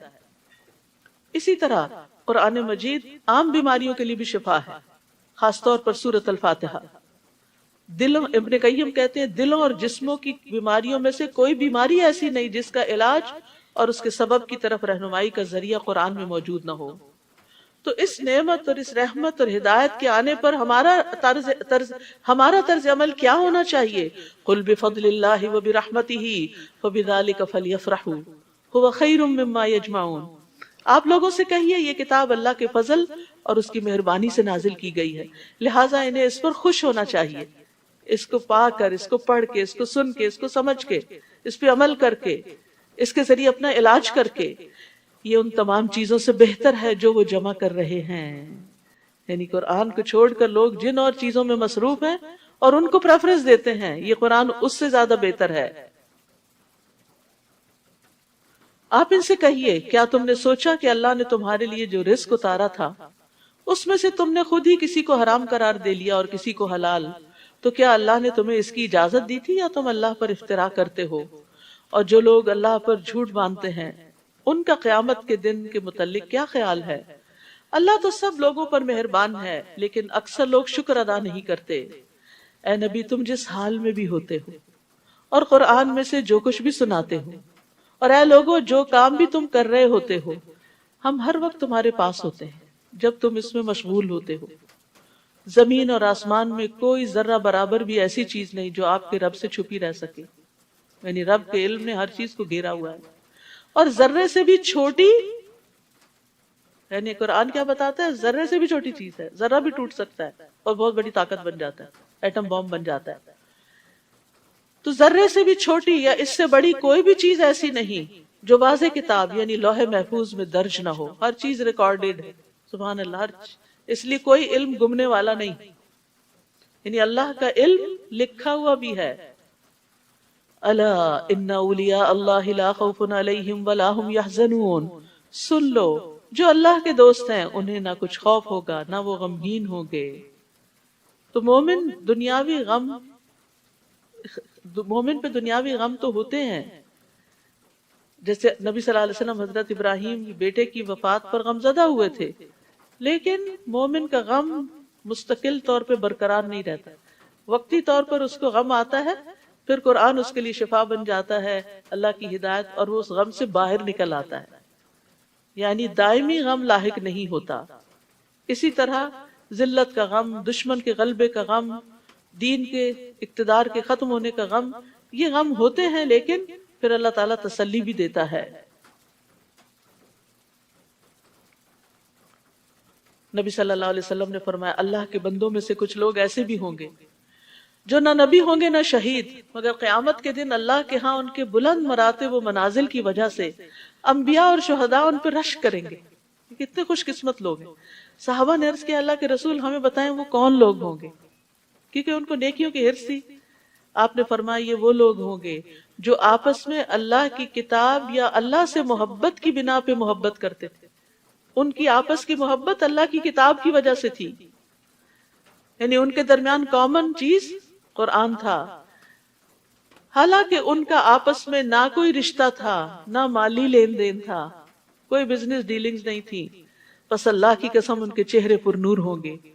وہ لوگ پر نور ہوں گے جب لوگ خوف زدہ ہو رہے ہوں گے تو انہیں کوئی خوف نہیں ہوگا، جب لوگ غمگین اور پریشان ہو رہے ہوں گے تو انہیں کوئی غم اور پریشانی نہ ہوگی۔ پھر آپ نے اسی آیت کریمہ کی تلاوت کی، الا ان اولیاء اللہ لا خوف علیہم ولا هم يحزنون۔ تو سوچئے قرآن کس طرح انسان کو ہدایت بخشتا ہے، روشنی بخشتا ہے، دنیا اور آخرت کے غموں سے چھٹکارا عطا کرتا ہے۔ الذین آمنوا وکانوا یتقون، جو ایمان لائے اور اللہ کا تقوی اختیار کرتے ہیں، لہم البشرا فی الحیات الدنیا وفی الآخرہ، ان کے لیے دنیا میں بھی خوشخبری ہے اور آخرت میں بھی۔ اللہ کی باتوں میں کوئی تبدیلی نہیں ہوتی، یہ سچے وعدے ہیں، آزما کے تو دیکھیں، یہی بہت بڑی کامیابی ہے۔ ابو ذر کہتے ہیں میں نے نبی صلی اللہ علیہ وسلم سے عرض کیا ایک آدمی خالص اللہ کے لیے کوئی کام کرتا ہے لیکن لوگ اس سے اس کے کام کی وجہ سے محبت کرنے لگتے ہیں، یعنی کوئی نیکی کا کام وہ کر رہا ہوتا ہے، لوگوں کے دلوں میں اس کی محبت آ جاتی۔ آپ نے فرمایا یہ مومن کو جلد ملنے والی خوشخبری ہے، یعنی دنیا میں اس کو دکھا دیا جاتا ہے کہ تمہارے کام کی کیا قبولیت ہے۔ اے نبی، کافروں کی باتوں پر آپ غمزدہ نہ ہوں، عزت تو تمام تر اللہ ہی کے لیے ہے۔ دنیا میں اگر کوئی آپ پہ جھوٹے الزام لگائے، آپ کی غلطیاں پکڑ پکڑ کے اچھالے، تو ان باتوں پہ غم نہ کریں، کیونکہ عزت اللہ کے پاس ہے اور اللہ ہی کی ہے، وہ سب کچھ سننے والا اور جاننے والا ہے۔ سن لو جو کچھ آسمانوں اور زمین میں ہے سب اللہ ہی کے لیے ہے۔ اب جو لوگ اللہ کو چھوڑ کر دوسرے شریکوں کو پکارتے ہیں وہ کس چیز کی اتباع کرتے ہیں؟ وہ تو محض ظن کے پیچھے لگے ہوئے ہیں، یعنی جن کا اللہ نہیں، جن کا اللہ پہ بھروسہ نہیں، پھر وہ صرف خیالات کی دنیا میں ہے، محض قیاس آرائیاں کر رہے ہیں۔ وہی تو ہے جس نے تمہارے لیے رات بنائی تاکہ تم اس میں آرام کرو اور دن کو روشن بنا دیا کہ اس میں کام کاج کر سکو۔ اس میں بھی ان لوگوں کے لیے نشانیاں ہیں جو حق بات سنتے ہیں۔ لوگوں نے کہہ دیا کہ اللہ نے کسی کو بیٹا بنا لیا ہے، وہ ایسی باتوں سے پاک ہے، اس کا کوئی بیٹا نہیں، وہ بے نیاز ہے، جو کچھ آسمانوں اور زمین میں ہے سب اسی کا ہے، تمہارے پاس اس کی کوئی دلیل نہیں۔ کیا تم اللہ کی نسبت وہ بات کہتے ہو جو تم جانتے نہیں؟ آپ ان سے کہیے کہ جو لوگ اللہ پر جھوٹ باندھتے ہیں وہ فلاح نہیں پا سکتے۔ تو اللہ کے بارے میں غلط بات مت کہیے، اپنے پاس سے باتیں بنا کے مت اللہ پہ چسپاں کیجیے۔ ان کے لیے جو فائدے ہیں دنیا میں ہی ہیں، یعنی من گھڑت دین پیش کر کے دنیا سے تو کچھ فائدے حاصل کر سکتے ہیں، پھر انہیں ہماری ہی طرف لوٹ کر آنا ہے، پھر ہم انہیں اس سخت عذاب کا مزہ چکھائیں گے، کیونکہ وہ کفر کیا کرتے تھے۔ انہیں نوح علیہ السلام کا قصہ سنائیے جب انہوں نے اپنی قوم سے کہا، اے میری قوم، اگر تمہیں میرا کھڑا ہونا اور اللہ کی آیات سے نصیحت کرنا ناگوار گزرتا ہے تو میں نے اللہ پہ بھروسہ کر لیا ہے۔ تم یوں کرو کہ اپنے شریکوں کو ساتھ ملا کر ایک فیصلے پہ متفق ہو جاؤ جس کا کوئی پہلو تم سے پوشیدہ نہ رہے، یعنی آپس میں خوب مشورے کر لو، پھر جو کچھ میرے ساتھ کرنا ہو کر گزرو، بالکل مجھے مہلت نہ دو۔ کیونکہ ان کو یہ کانفیڈنس تھا کہ وہ جو کہہ رہے ہیں کر رہے ہیں وہ بالکل صحیح ہے، دشمنوں کی چالیں ان کو نقصان نہیں دیں گی۔ پھر اگر تم میری نصیحت سے اعراض کرتے ہو، منہ موڑتے ہو، تو میں تم سے کوئی مزدوری تو نہیں مانگتا، اجرت تو نہیں مانگتا جو بند ہو جائے گی، تم میرا نفع نقصان کر دو گے۔ میرا اجر تو اللہ کے ذمہ ہے، اور مجھے یہی حکم ہوا ہے کہ میں فرما بردار بن کر رہوں۔ مگر انہوں نے نوح کو جھٹلا دیا، ہم نے اسے جو اس کے ساتھ کشتی میں سوار تھے بچا لیا، اور انہیں ان کا جانشین بنا دیا، اور ان لوگوں کو غرق کر دیا جنہوں نے ہماری آیات کو جھٹلایا تھا۔ تو دیکھ لو کہ جو لوگ ڈرائے گئے تھے ان کا انجام کیا ہوا۔ پھر اس کے بعد ہم نے کئی رسولوں کو ان کی قوم کی طرف بھیجا جو واضح دلائل لے کر ان کے پاس آئے، مگر وہ لوگ ایسے نہ تھے کہ جس بات کو پہلے جھٹلا چکے تھے اس پر ایمان لے آتے۔ ایسے ہی ہم زیادتی کرنے والوں کے دلوں پہ مہر لگا دیتے ہیں۔ پھر اس کے بعد ہم نے اپنے معجزے دے کر موسیٰ اور ہارون کو فرعون اور اس کے درباریوں کی طرف بھیجا۔ وہ اکڑ گئے اور وہ تھے ہی مجرم لوگ۔ پھر جب ان کے پاس ہماری طرف سے حق آ گیا تو کہنے لگے یہ تو صریح جادو ہے۔ موسیٰ نے ان سے کہا جب تمہارے پاس حق آ گیا ہے تو تم اسے جادو کہنے لگے ہو؟ پہلے تو معجزے مانگتے تھے، اب معجزے آ گئے تو جادو بن گیا؟ کیا یہ جادو ہے؟ حالانکہ جادوگر کبھی کامیاب نہیں ہوتے۔ وَلَا يُفْلِحُ السَّاحِرُونَ۔ وہ کہنے لگے کیا تم ہمارے پاس اس لیے آئے ہو کہ ہمیں اس طریقے سے پھیر دو جس پر ہم نے اپنے باپ دادا کو پایا، اور ملک میں تم دونوں کی بڑائی قائم ہو جائے؟ تو تم ہماری بات ماننے والے نہیں، ہم تو تمہاری بات ماننے والے نہیں۔ اور فرعون کہنے لگا کہ ماہر جادوگر میرے پاس حاضر کر دو۔ پھر جب سب جادوگر آ گئے تو انہیں موسیٰ نے کہا جو کچھ تم نے پھینکنا ہے پھینکو اپنی رسیاں، جادو کا کرتب دکھاؤ۔ جب وہ پھینک چکے تو موسیٰ نے کہا جو کچھ تم لائے ہو وہ جادو ہے، اللہ ابھی سے مٹا دے گا، اللہ فسادیوں کے کام کو سنوارا نہیں کرتا۔ یعنی اگر کسی پر بھی جادو کا شک و شبہ ہو تو یہ آیات پڑھنا بہت فائدہ دیتا ہے۔ ما جئتم بہ السحر ان اللہ سیبطل، ریپیٹڈلی ان اللہ سیبطل ان اللہ سیبطل ان اللہ لا یصلح عمل المفسدین ویحق اللہ الحق بکلماتہ ولو کرہ المجرمون۔ اور اللہ اپنے حکم سے سچ کو سچ ہی کر دکھائے گا اگرچہ یہ بات مجرموں کو ناگوار ہو۔ چنانچہ موسیٰ پر اس کی قوم کے چند نوجوانوں کے سوا کوئی بھی ایمان نہ لایا۔ نوجوان آگے بڑھ گئے کیونکہ ینگ بلڈ جو ہوتا ہے نا وہ ڈرتا کم ہے، رسک لے لیتا ہے، آگے بڑھتا ہے۔ بڑوں کے اندر طرح طرح کے خطرات، خدشات، خوف ہوتے ہیں کہ اگر ہم نے یہ کر لیا تو معلوم نہیں کیا ہو جائے گا۔ انہیں یہ خطرہ تھا کہ کہیں فرعون اور اس کے درباری انہیں کسی مصیبت میں نہ ڈال دیں، اور فرعون تو ملک میں بڑا غلبہ رکھتا تھا اور حد سے بڑھ جانے والوں میں سے تھا۔ یاد رکھیے کہ یہ جو رامسیس II تھا یہ 1303 BC میں پیدا ہوا تھا، اس سے پہلے بھی فرعون ان کے بادشاہوں کا لقب تھا۔ تو یہ سب سے جس کا مقابلہ موسیٰ علیہ السلام کے ساتھ تھا، یہ بہت طاقتور بادشاہ تھا۔ اس نے بے شمار تعمیرات کی، شہر بسائے، نہریں نکلوائی اور بہت بڑے بڑے کام کیے تاکہ لوگ اسے بعد میں یاد رکھیں، اور اپنے آپ کو رب اعلیٰ کہتا تھا۔ اور اتنی اس کی ہیبت اور خوف تھا لوگوں پر، یعنی اس کی اپنی قوم پر بھی اور بنی اسرائیل پر بھی، کہ انہیں ڈر لگتا تھا کہ موسیٰ علیہ السلام کے پیچھے چلیں یا ان کی کوئی بات مانیں۔ تو اسی کی طرف یہاں اشارہ ہے۔ فرعون تو ملک میں بڑا غلبہ رکھتا تھا، یعنی قرآن بھی یہ بتاتا ہے، اور وہ حد سے بڑھ جانے والوں میں سے تھا، یعنی لوگوں کو سخت سزائیں دیتا تھا جو اس کی بات نہیں مانتے تھے۔ کتنی بڑی آزمائش تھی ہمارے لیے لا الہ الا اللہ پڑھنے میں کوئی مشکل نہیں، ظاہر ہے اس وقت جس نے ایمان کا دعویٰ کیا پھر اس کا اجر اور مرتبہ بھی کتنا بڑا ہوگا۔ اور موسیٰ نے اپنی قوم سے کہا اگر تم اللہ پر ایمان لائے ہو اور واقعی اس کے فرما بردار ہو تو اسی پر بھروسہ کرو، یعنی اس سارے خوف اور اس مشکل سے نکلنے کا راستہ کیا؟ توکل۔ وہ کہنے لگے ہم نے اللہ ہی پر بھروسہ کیا۔ فقالوا علی اللہ توکلنا ربنا لا تجعلنا فتنة للقوم الظالمین، اے ہمارے رب ہمیں ان ظالموں کا تختہ مشق نہ بنا، یعنی ان ظالموں کے ہتھے نہ چڑھے ہم۔ تو یہاں توکل کو دعا پر مقدم کیا گیا ہے، ٹھیک ہے، یعنی دعا مانگنے والے پر حق ہے کہ وہ اپنی دعا کی بنیاد اللہ کے توکل پہ رکھے، اللہ پہ بھروسہ کر کے اس سے مانگے کہ وہ ضرور میرا مسئلہ حل کر دے گا۔ اس طرح دعا کی قبولیت کی زیادہ امید کی جا سکتی ہے، اور دعا مانگنے والا یہ خیال نہ کرے کہ توکل دعا مانگنے کے برخلاف ہے، کیونکہ دعا مانگنا مقصد کو پانے کے اسباب میں سے ہے۔ توکل بھروسہ ہے اور دعا سبب ہے۔ وَنَجِّنَا بِرَحْمَتِكَ مِنَ الْقَوْمِ الْكَافِرِينَ، اور اپنی رحمت سے ہمیں کافر لوگوں سے بچا لے۔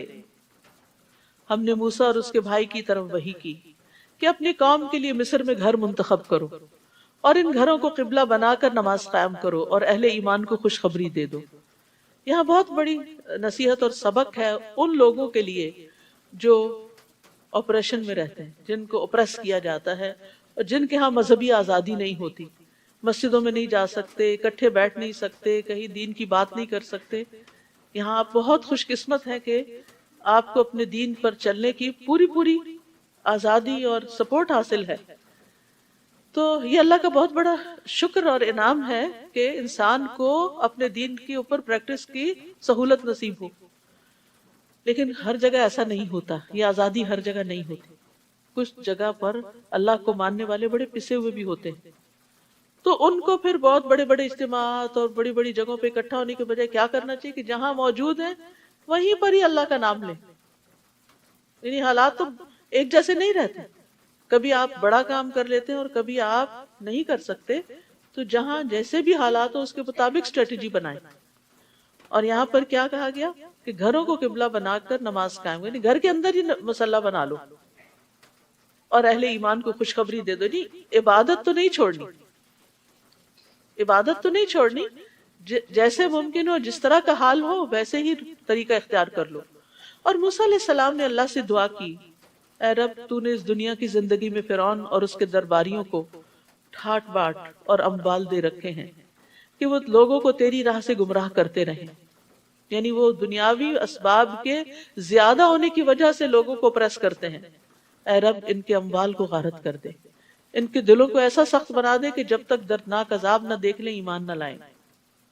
قال قد اجیبت دعوتکما فاستقیما، اللہ تعالیٰ نے فرمایا تم دونوں کی دعا قبول ہو چکی، اب ایسا ہی ہوگا، تم دونوں ثابت قدم رہو اور ان لوگوں کی پیروی نہ کرو جو علم نہیں رکھتے۔ پیغمبروں کو بھی ثابت قدمی کی نصیحت کی جا رہی، ثابت قدمی کی نصیحت کی جا رہی، اور یہ ہر اہل ایمان کے ہر ایمان والے کے لیے بڑا ضروری ہوتا ہے کہ وہ جیسے بھی حالات ہوں اپنے ایمان کو پکڑ کے رکھے، آسانی ہو یا مشکل ایمان کی رسی نہ چھوڑے، ورنہ تباہی تباہی ہے۔ وجاوزنا ببنی اسرائیل البحر، اور ہم نے بنی اسرائیل کو جب سمندر سے پار گزار دیا، اب اللہ کا وعدہ آ گیا اور بنی اسرائیل کو نجات مل گئی، تو فرعون اور اس کے لشکروں نے از راہ ظلم اور سرکشی ان کا پیچھا کیا، حتیٰ کہ جب فرعون ڈوبنے لگا تو بولا میں اس بات پر ایمان لاتا ہوں کہ الہ صرف وہی ہے جس پر بنی اسرائیل ایمان لائے ہیں۔ عذاب دیکھ کے وہ بھی ایمان لے آیا اور میں اس کا فرما بردار ہوتا ہوں، لیکن یاد رکھیے کہ ایسے وقت میں ایمان فائدہ نہیں دیتا۔ انسان نیک اعمال کے لیے دیر نہ لگائے، ٹال مٹول نہ کرتا رہے، اچھا پھر کر لوں گا، بعد میں کر لوں گا، اس سال یہ مصروفیت ہے، اگلے میں یہ نہیں۔ اللہ کی طرف آنا چاہتا ہے تو بس ڈیسائیڈ کر لے، آ جائے۔ ابو ہریرہ کہتے ہیں کہ رسول اللہ صلی اللہ علیہ وسلم نے فرمایا 3 چیزوں کے ظاہر ہو جانے کے بعد کسی ایسے شخص کو اس کا ایمان لانا فائدہ نہ دے گا جو اس سے پہلے ایمان نہ لایا تھا اور اس نے اپنے ایمان کی حالت میں کوئی نیکی نہ کمائی. تو وہ کون سے 3 مواقع ہیں؟ جب سورج مغرب سے نکلے گا، بڑی نشانی ظاہر ہو جائے گی قیامت کے آنے کی، جب دجال نکل آئے گا، اور جب زمین سے جانور نکلے گا جو باتیں کرے گا لوگوں سے، تو پھر ایمان لانا اور نیک کام کرنا فائدہ نہ دے گا. تو اس سے پہلے پہلے جو مواقع ہیں. اسی طرح ایک اور روایت میں آتا ہے کہ جب جان حلق تک آ جاتی ہے تو پھر ایمان لانا فائدہ نہیں دیتا. اس وقت کہنا اس کو صدقہ دے دو، فلاں کو یہ دے دو وہ تو اب دوسروں کا ہی مال ہو گیا، وہ صدقہ بھی اس وقت فائدہ نہیں دیتا. تو اس لیے صحت کی حالت میں، زندگی کی حالت میں، جوانی میں، طاقتور ہیں جب، تب اللہ کی عبادت کی طرف راغب ہوں. 7 لوگ عرش کے سائے تلے ہوں گے، اس میں سے ایک وہ جوان جس کی جوانی اللہ کی عبادت میں گزری.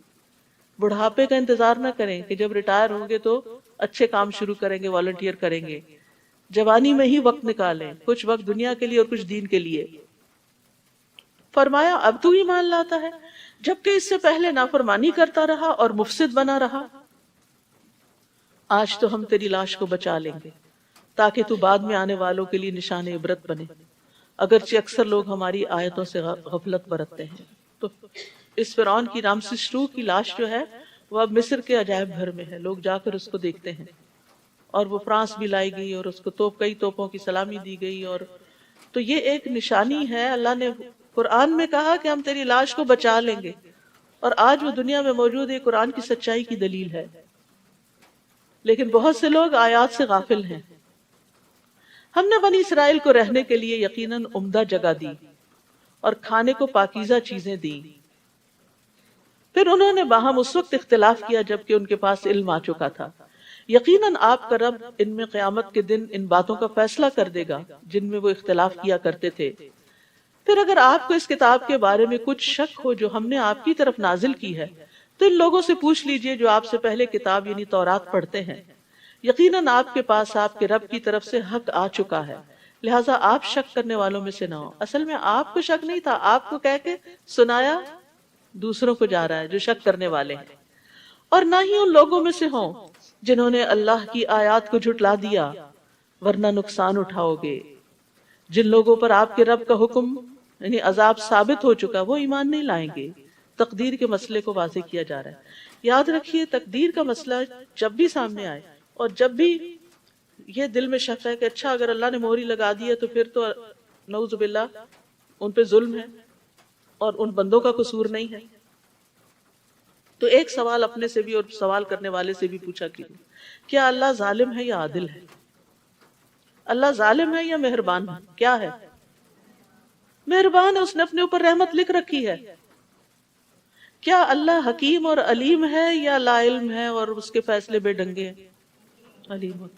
کیا جو عادل ہو، جو رحمان اور رحیم ہو، جو علیم اور حکیم ہو، وہ کسی پہ ظلم کر سکتا ہے کہ اس کو ہدایت ہی نہ لانے دے؟ یہ موقع کب آتا ہے کہ عذاب ثابت ہو جاتا ہے؟ جب سارے مواقع دے دیے جاتے ہیں کسی کو اور اس کے بعد بھی وہ نہیں مانتا. اب لوگ کہتے ہیں اللہ کو پہلے سے ہی اگر پتا تھا تو اس کا مطلب یہ کہ نعوذ باللہ اللہ نے ان پہ جبر کیا. نہیں، اللہ کا علم چونکہ کامل ہے، اس کو ماضی، حال، مستقبل سب کا پتا ہے. اسی بنا پر وہ علیم و حکیم ہے. اگر اس کو پتہ ہی نہ ہو کہ آئندہ کیا آنے والا تو وہ دنیا کو نظام کیسے چلا سکتا ہے؟ تو اس کا یہ علم ہونا کہ کون جنت میں جائے گا کون جہنم میں جائے گا یہ ثابت نہیں کرتا کہ اس نے کچھ لوگوں پہ ظلم کر کے ان کو جہنم میں پھینکنا ہے.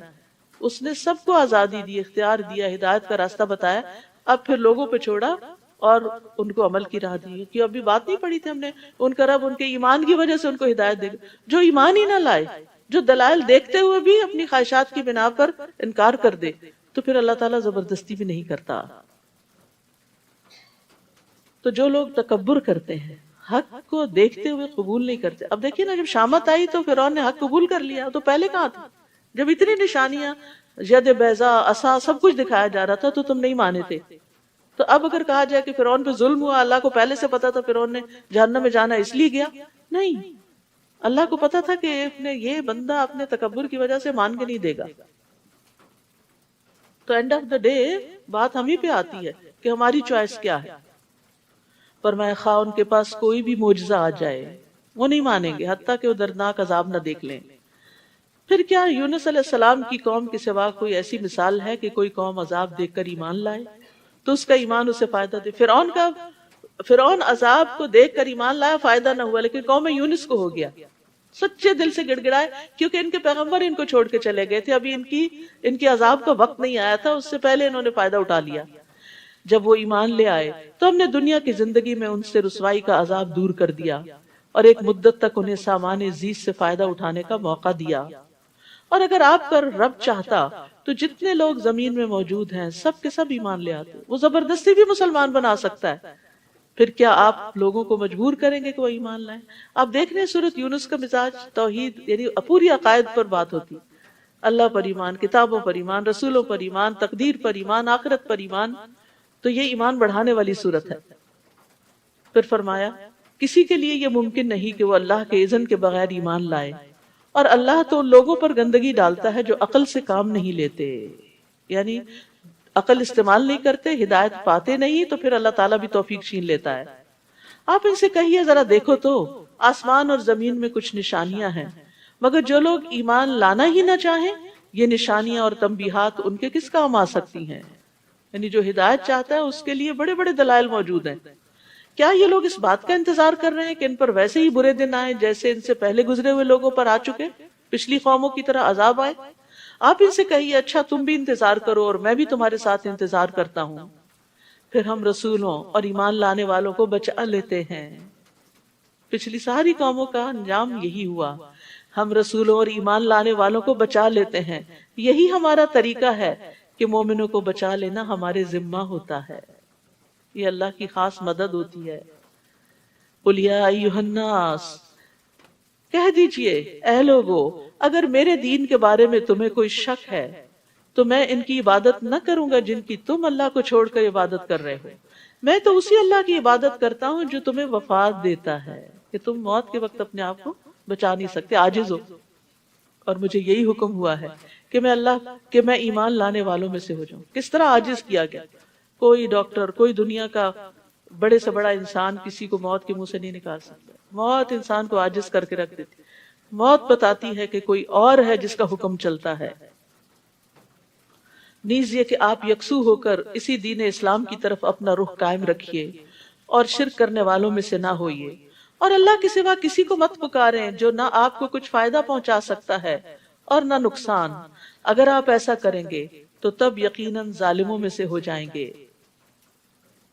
وَإِن يَمْسَسْكَ اللَّهُ بِضُرٍّ فَلَا كَاشِفَ لَهُ إِلَّا هُوَ، اور اگر اللہ آپ کو کوئی تکلیف پہنچانا چاہے تو اس کے سوا کوئی دور کرنے والا نہیں، اور اگر آپ سے کوئی بھلائی کرنا چاہے، اللہ بھلائی چاہے، تو اسے کوئی ٹالنے والا نہیں۔ یہ عقیدہ انسان کا مضبوط ہو جائے نا کہ نفع نقصان اللہ کے ہاتھ میں، تو غم ہی دور ہو جائیں، ساری فکریں ہی ختم ہو جائیں۔ وہ اپنے بندوں میں سے جسے چاہے اس فضل سے نوازتا ہے، اللہ ہم پہ اپنا فضل کر دے، اور وہ بخشنے والا اور رحم کرنے والا ہے، اللہ ہمیں بخش دے اور ہم پہ رحم فرما۔ آپ کہہ دیجئے لوگوں تمہارے پاس تمہارے رب کی طرف سے حق آ چکا ہے، حق آ چکا ہے، اب جو سیدھی راہ اختیار کرتا ہے تو یہ راست روی اس کے اپنے ہی لیے فائدہ مند ہے، اور اگر کوئی گمراہ ہوتا ہے تو اس کی گمراہی کا وبال بھی اسی پر ہے، اور میں تمہارا وکیل نہیں ہوں۔ وَاتَّبِعْ مَا يُوحَىٰ إِلَيْكَ وَاصْبِرْ حَتَّىٰ يَحْكُمَ اللَّهُ وَهُوَ خَيْرُ الْحَاكِمِينَ، آپ کی طرف جو وحی کی جاتی ہے اس کی پیروی کیجئے اور صبر کیجئے حتیٰ کہ اللہ فیصلہ کر دے، اور وہ سب سے بہتر فیصلہ کرنے والا ہے۔ یعنی پچھلے قوموں کے انجام کو بتا کے آپ کو تسلی دی جا رہی ہے نبی صلی اللہ علیہ وسلم کو کہ ابھی آپ کو جو کہا جا رہا ہے آپ کرتے جائیے، انجام کی فکر نہیں کیجئے، صبر کے ساتھ اپنا مشن مکمل کیجئے اور اللہ پہ فیصلہ چھوڑ دیجئے۔ وہ بہترین فیصلہ کرتا ہے، وہ انصاف کرنے والا ہے، وہ آپ کی کوششوں کو کبھی ضائع نہیں ہونے دے گا۔ تو یاد رکھیے صبر اور نیک اعمال لازم و ملزوم ہوتے ہیں، وحی کی اتباع کرنا اور پھر اس کی پیروی کرنا، یہ سب ایمان کا حصہ ہے۔ سورۃ ہود، بسم اللہ الرحمن الرحیم، الف لام را، کتاب احکمت آیاتہ ثم فصلت من لدن حکیم خبیر۔ الف لام را، یہ ایسی کتاب ہے جس کی آیات کو محکم بنایا گیا ہے اور یہ حکیم و خبیر ہستی کی طرف سے تفصیلاً بیان کی گئی، یعنی کم الفاظ میں جامع مضامین ہے اس کے اندر۔ اللہ تعبدوا الا اللہ، کیا ہے اس کا مضمون، اس کا میسج سورت کا، کہ اللہ کے سوا کسی کی عبادت نہ کرو، توحید کی دعوت ہے۔ اننی لکم منہ نذیر و بشیر، میں یقیناً اس کی طرف سے تمہارے لیے ڈرانے والا بھی ہوں اور بشارت دینے والا بھی۔ اور کیا کرو عبادت کے علاوہ، وَأَنِ اسْتَغْفِرُوا رَبَّكُمْ ثُمَّ تُوبُوا إِلَيْهِ، اور یہ کہ اپنے رب سے معافی مانگو اور اس کے حضور توبہ کرو۔ استغفار وہ ایک خاص مدت تک تمہیں اچھا سامان زندگی دے گا۔ اس سے پتہ چلتا ہے کہ توبہ استغفار سے دنیا میں بھی انسان کے لیے رزق کی فراوانی ہوتی ہے، اور ہر صاحب فضل کو اس کا فضل عطا کرے گا۔ اور اگر تم منہ پھیرتے ہو تو میں تمہارے حق میں بڑے ہولناک دن کے عذاب سے ڈرتا ہوں۔ الی اللہ مرجعکم وہو علی کل شیء قدیر، تمہیں اللہ ہی کی طرف لوٹ کر جانا ہے اور وہ ہر چیز پر قادر ہے۔ الا انہم یثنون صدورہم لیستخفوا منہ، الا حین یستغشون ثیابہم یعلم ما یسرون وما یعلنون انہ علیم بذات الصدور۔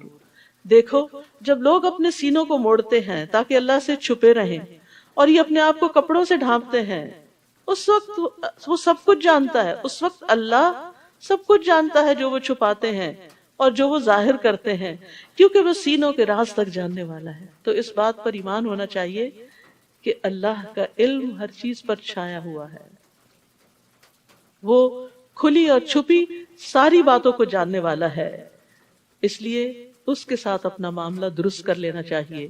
وآخر دعوانا ان الحمد للہ رب العالمین۔